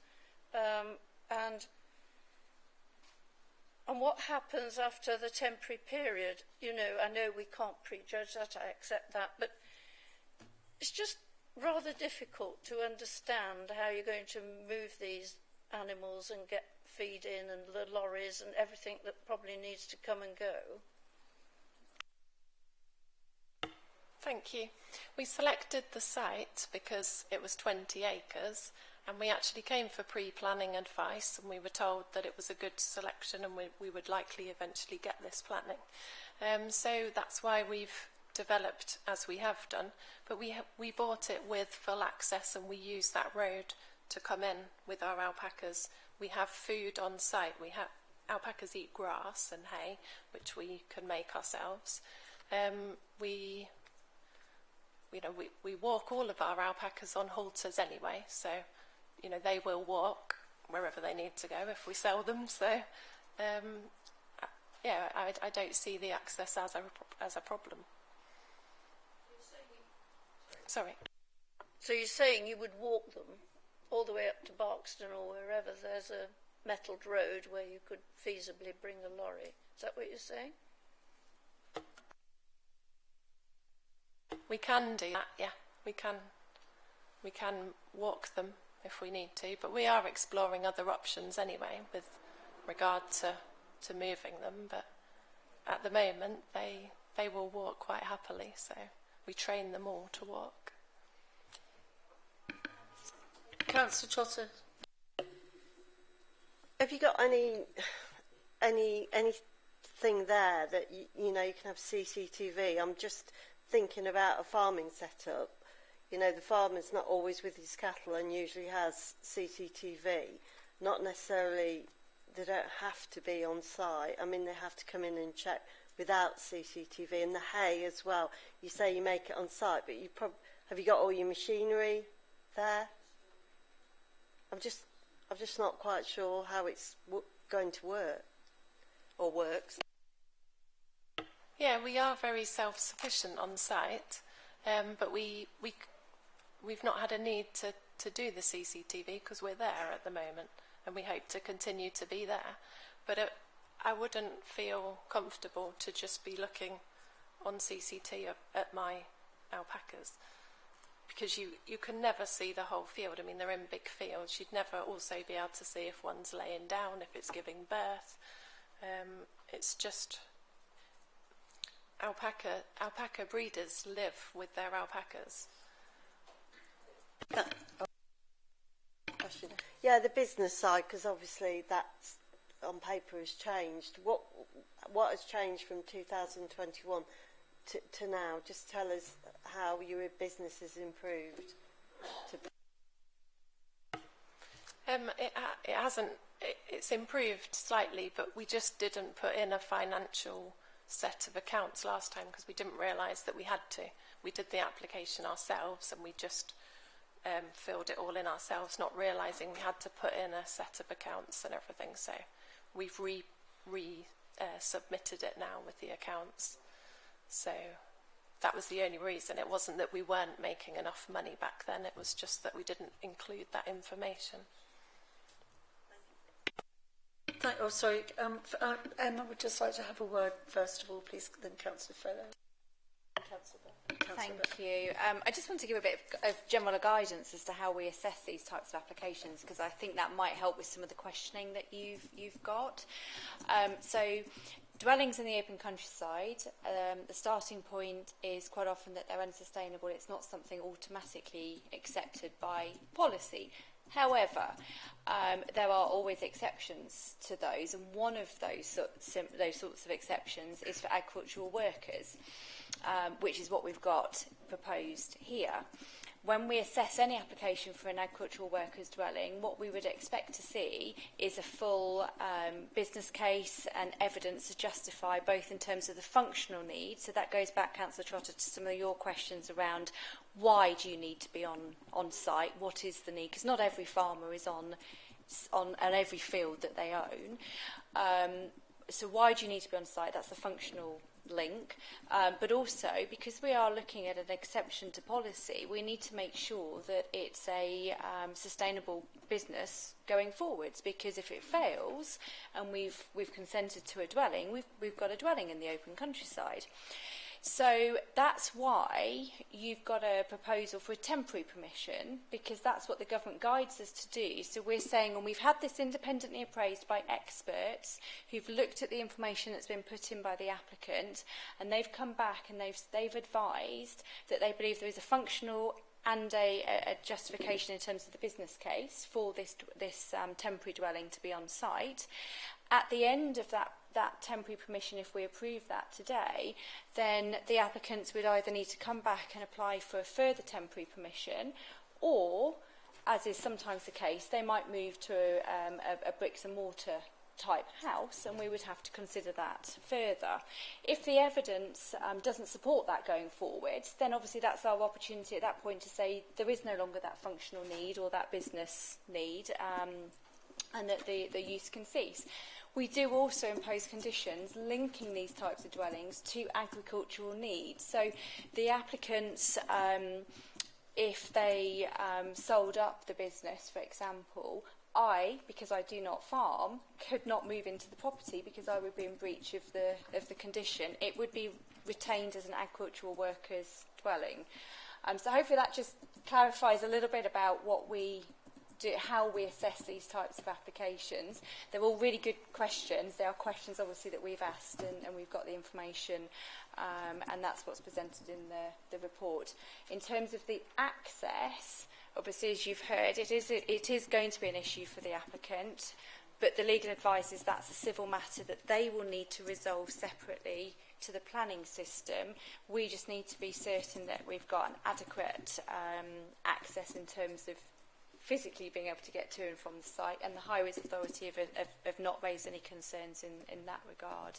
So hopefully that's clarified a few points for you. Thank you. So may I ask, I think it's quite a key question actually. Our first speaker, Mr. Elnor, indicated that there's only very recently been a court hearing where the restriction was placed on the vehicular access to the site. Was that court hearing before or after the assessment was done regarding the functional use of the site? And does the functional use basically include the basic things that Councillor Trotter was referring to earlier, Councillor Mills, just regarding what you would need to do in order to run such a site practically? Yeah, I mean, I might defer to some legal advice on this, but my understanding is that's an entirely separate matter. So the matters that the court would have looked at in placing that injunction wouldn't necessarily be relevant to any planning decision or assessment that we're making today. It's just a separate private matter. But I can clarify, the reason I'm asking it is because we're being told what is a planning consideration is the business viability and the functional side of it. So I just feel we need to be reassured that the functional side can continue now that we know about the court case. I appreciate we've got no jurisdiction, whatever, over the actual right of way, but what we are now aware of is the limited access to the site. I mean, just in terms of that functional assessment is based on, is there a need to be living on the site, not necessarily around what the operation of the site is. It's about, does that particular agricultural activity warrant a permanent residence on the site, and it's that link that we're looking at. The matter of how the site is accessed is that separate private matter. Thank you. Martha, did you have... Thank you, Madam Vice Chairman. I haven't got much to add. I agree completely with what Mr Jordan has said, that, yeah, that functionality test that is the requirement in assessing these applications is how, whether the breeding of alpacas, I think is the correct term, does justify the permanent, the residing on the site. Obviously, in this instance, not permanent; it's for 2 years. So, to warrant the temporary permission, we obviously, I think it was Council Woods that said it's not like cattle, and obviously the applicant has explained, and the independent experts agree that it is not okay in terms of alpaca breeding to just put them in a field and check on them once a day. There has to be that constant 24-hour presence on site. Your expert has agreed with that. It's been substantiated with the financials, therefore that government test has passed. In terms of access, it is fundamentally a civil and private matter between the applicant and the owner of the bridle path. if the applicant cannot access their site, that is a matter for the applicant. It is not a material planning consideration that the committee can give weight to. Thank you. Thank you very much. I think it was really important we understood what was meant by the phrase functional, and that has clarified it. Thank you very much. Councillor Mills and then Councillor Fellows, please, and then Councillor Bird. Yes, going back to the word functional is probably key of it. Sorry, may I just clarify? At this point, we're still on questions to our speaker. So if we feel that we've finished that now, then... Yes? If you are keeping and breeding alpacas and making hay, do you need some sort of shed, a storage shed, shelters for them? Do they go in at night or this sort of thing? I mean, are they kept out in all weathers or seasons? And how do you store your hay to keep it fresh? Thank you. We do have a barn on site which we can put our hay into, but we also have big round bales of hay that stay outside. They don't have to come in. But if we have any small ones, they could go into the barn. And alpacas can live outside all year because they have the thick fleeces. They are warm in the winter. They don't need to come into shelters. Thank you. Thank you. Councillor Fellows. Thank you. Yeah, it's a question which may not seem to be material, but I feel like I want to ask it because it leads on to a statement I might want to make in a moment. If you don't get permission for the caravan to stay there and you can't stay, will that detrimentally harm your business? In other words, will you be unable to carry on farming alpacas on that field? Yes, we definitely wouldn't be able to carry on. So that would be the end of our business. Yes, certainly. Yeah, I think from the information that Emma gave us, which as always was wonderful. Sorry, Councillor Fellows. That's not. Sounds like we're going into a statement, no, not a that's question. why I asked. Can I carry on with my statement? And you said yes. Yeah, but so I not. thought you were going to ask me another question. Shut up. Or not me a question, but ask me. Yeah, sorry. Sorry. I'm sure we'll come back to you. Thank you. Councillor Bird. Thank you. Thank you, Chair. Yes, sorry, just a couple of questions about the caravan itself.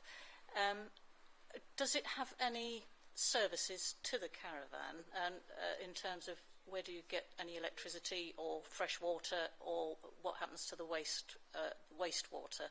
That would be that one. And the other is, I presume this permission is for a caravan. Is it your intention to use this particular one in the photo for the next 2 years, or would you be proposing to upgrade that to something bigger and better under the temporary arrangement? Thank you. We have water and electricity to the caravan at the moment. Wastewater is just collected and recycled, and the sorry, what was the other question? We will keep that same caravan there. Thank you. Are there any more questions? Councillor Mills. How will you dispose of rubbish and collect mail? Is there going to be a system for that? Thank you. We'll do the same as we have been, which is that we recycle and we bag up our waste and then we take it to the recycling centre in Grantham. And mail we have forwarded to my husband's parents' address at the moment. So we're happy to continue with that. Thank you. We've actually exceeded the time for questions, so I'd like to say thank you very much. We'll now move on to debate, and as I said, we can ask any more questions of our officers. Did anyone? Councillor Harrison. Thank you, Chair. Yeah, while I sympathise with the objector, I think it's been made pretty clear to us that the main objection, we don't really have any call to take that into account. So on that, I think I would have to vote that we go with this as proposed, and I'd like to propose that. Thank you. May I have a seconder for that? Councillor Fellows? Can I just speak on that again? It's again following, sorry, where I tried to leave off. It was the excellent advice given by Emma, because the application seemed to be for the for the caravan to be there for an agricultural purpose, but for a limited time, and I think that is so significant.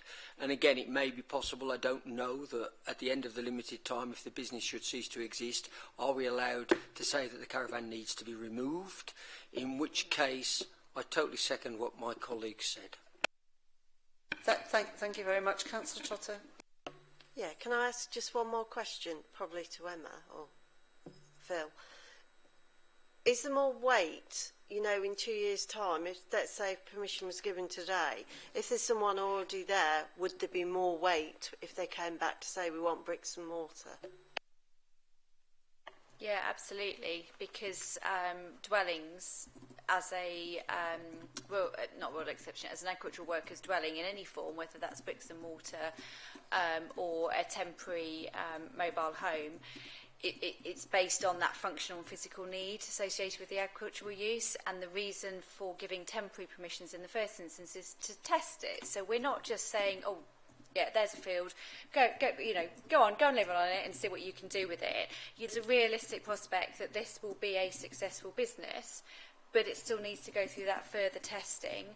So if the applicants come back and can still demonstrate the functional need, and that the business side of it is still viable, then we would have to give that serious consideration. Now, of course, the other matters such as design, impact, all of those bits are still, up for discussion in terms of their merits. But the principle, the logical flow through would be that this could well progress to a permanent dwelling, but clearly there's some outside legal factors that, separately to the planning system, may or may not alter that. Thank you. I have to say, my view is that to me it is a perfectly appropriate business for an agricultural rural area, setting aside the issues we've discussed at length regarding the access. And I suppose time will tell, because if in fact there is a logistical issue that can't be overcome, the business will fall. It's that simple. So I would like to now go to the vote, if I may. So all those in favour of the application?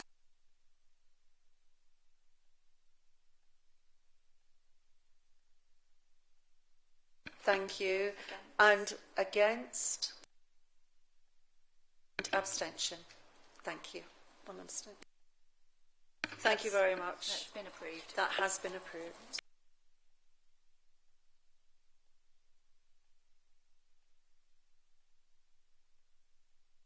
I'm just going to give everyone I'm going to be really horrible, a 5-minute break, just to quickly go to the loo and grab a coffee.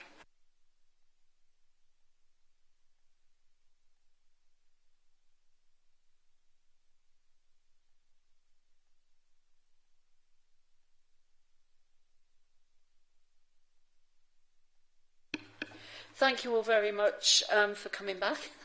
It's now 22, so 4:40. We are now recommencing our meeting. We are now looking at agenda item 9, planning application S240315. This is an outline application for the erection of up to 6 dwellings with associated access and infrastructure. As a reminder, we have agreed to end the meeting at 5:30, so we'll ask people to please speak as quickly as you can, and to ideally not repeat points that perhaps somebody else has made, however tempting. And what I'd like to do now is hand over to our officer, Adam Murray, who will talk us through this application. Thank you. Thank you again, Chair. So as you say, this is an outline application for the erection of up to 6 dwellings with associated access and infrastructure at East Street, Rippingale, and the application has been referred to committee by Councillor Dixon Warren on matters relating to the principle of development.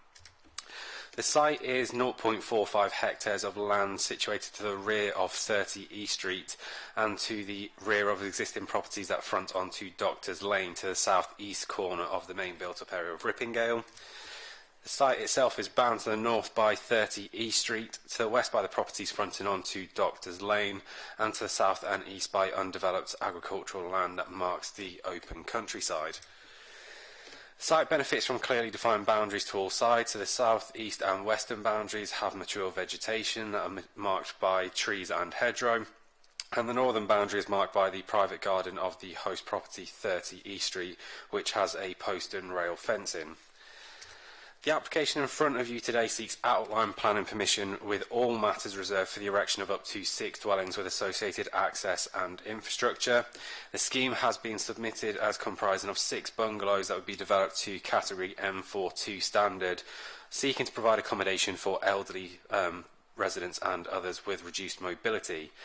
In front of you is an indicative site layout which demonstrates how the site could accommodate 6 dwellings. But as I mentioned, it's an outline application with all matters for reserve, so the layout, etc., that is in front of you is not for consideration as part of today's application.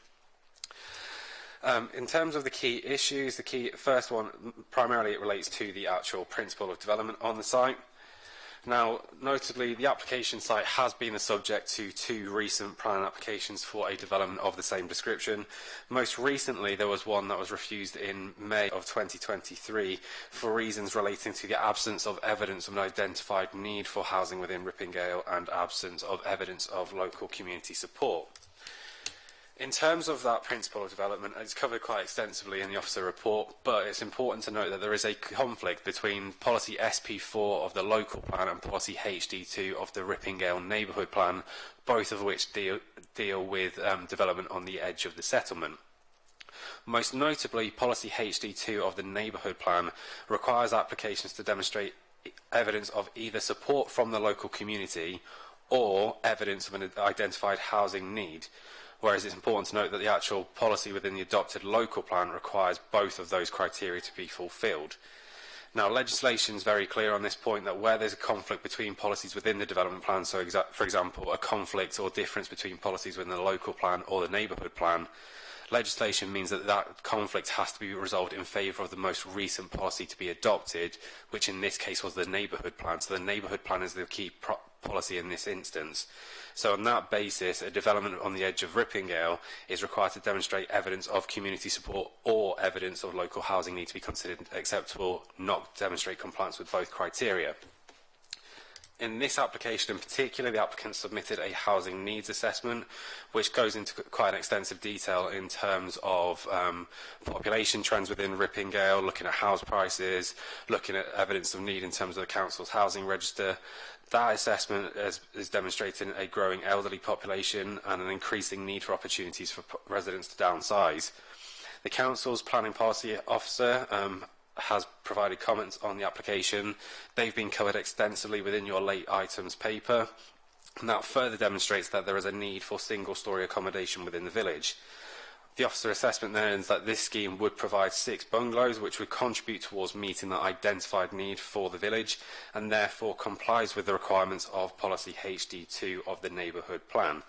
So whilst the scheme doesn't benefit substantial community support, this conflict with the local plan is outweighed by the compliance with the adopted neighbourhood plan. Conditions are included in your schedule of conditions to secure it as bungalows, secure it as no more than 6 dwellings, and to secure that compliance with Part M4 of the building regulations.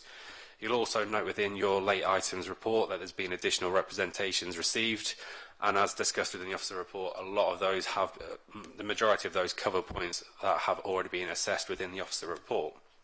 So in terms of that planning balance, the scheme would provide 6 dwellings which would meet an identified evidence need for local housing. There's also those economic benefits associated with the construction and occupation of the properties.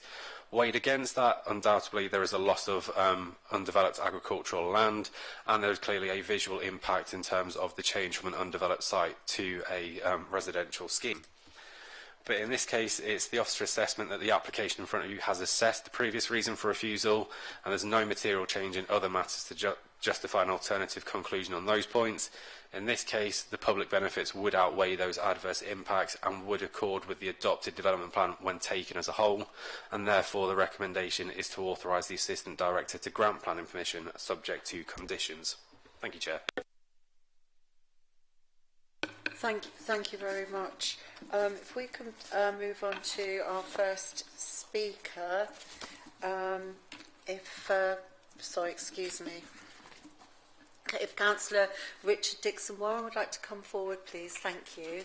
You've got 3 minutes. Just give us an indication when you're ready, and we'll give you a reminder 30 seconds from the end. Thank you.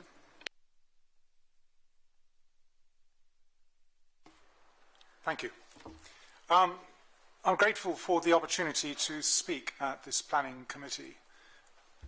My constituents' objections to this application were made very clear to me on first meeting, and I was also struck by the dismay that the report to the planning committee recommends granting planning permission when the previous application, previously mentioned, was refused last year. Particularly as the note to applicant in this refusal states that, quote, there is a fundamental objection to the proposal, and it is considered that this cannot be overcome. Yet here we are, with a very similar application that has been recommended for approval. The Parish Council and individual constituents will follow me with detail on their material planning considerations that concern them.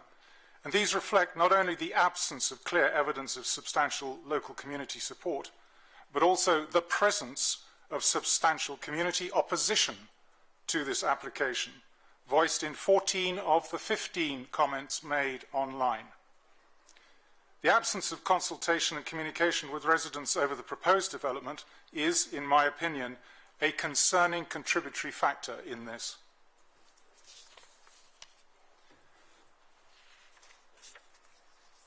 The planning balance in S240315 confirms that the application still has no substantial community support.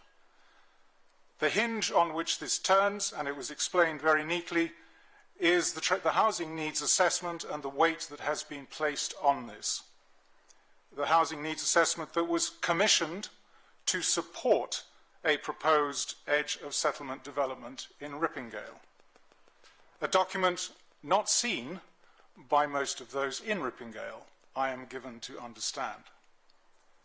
So, I'm well ahead of 3 minutes here because I'm going to close with wondering whether the committee, notwithstanding what you have been briefed, will consider this housing needs assessment as more compelling than the clear absence of community support and the clear presence of community opposition to this development. Thank you. Thank you very much. Do we have any questions for Councillor Warren Dixon? No? Councillor Mills? Yes, I think a lot of this case obviously hinges on the neighbourhood plan being an either-or, substantial community support or housing need, and that sort of is a choice, isn't it? It's one or the other, and the argument is that it's the housing need that then balances that out. How do you react to that and the way it's written in your neighbourhood plan? Well, firstly, it's not my neighbourhood plan.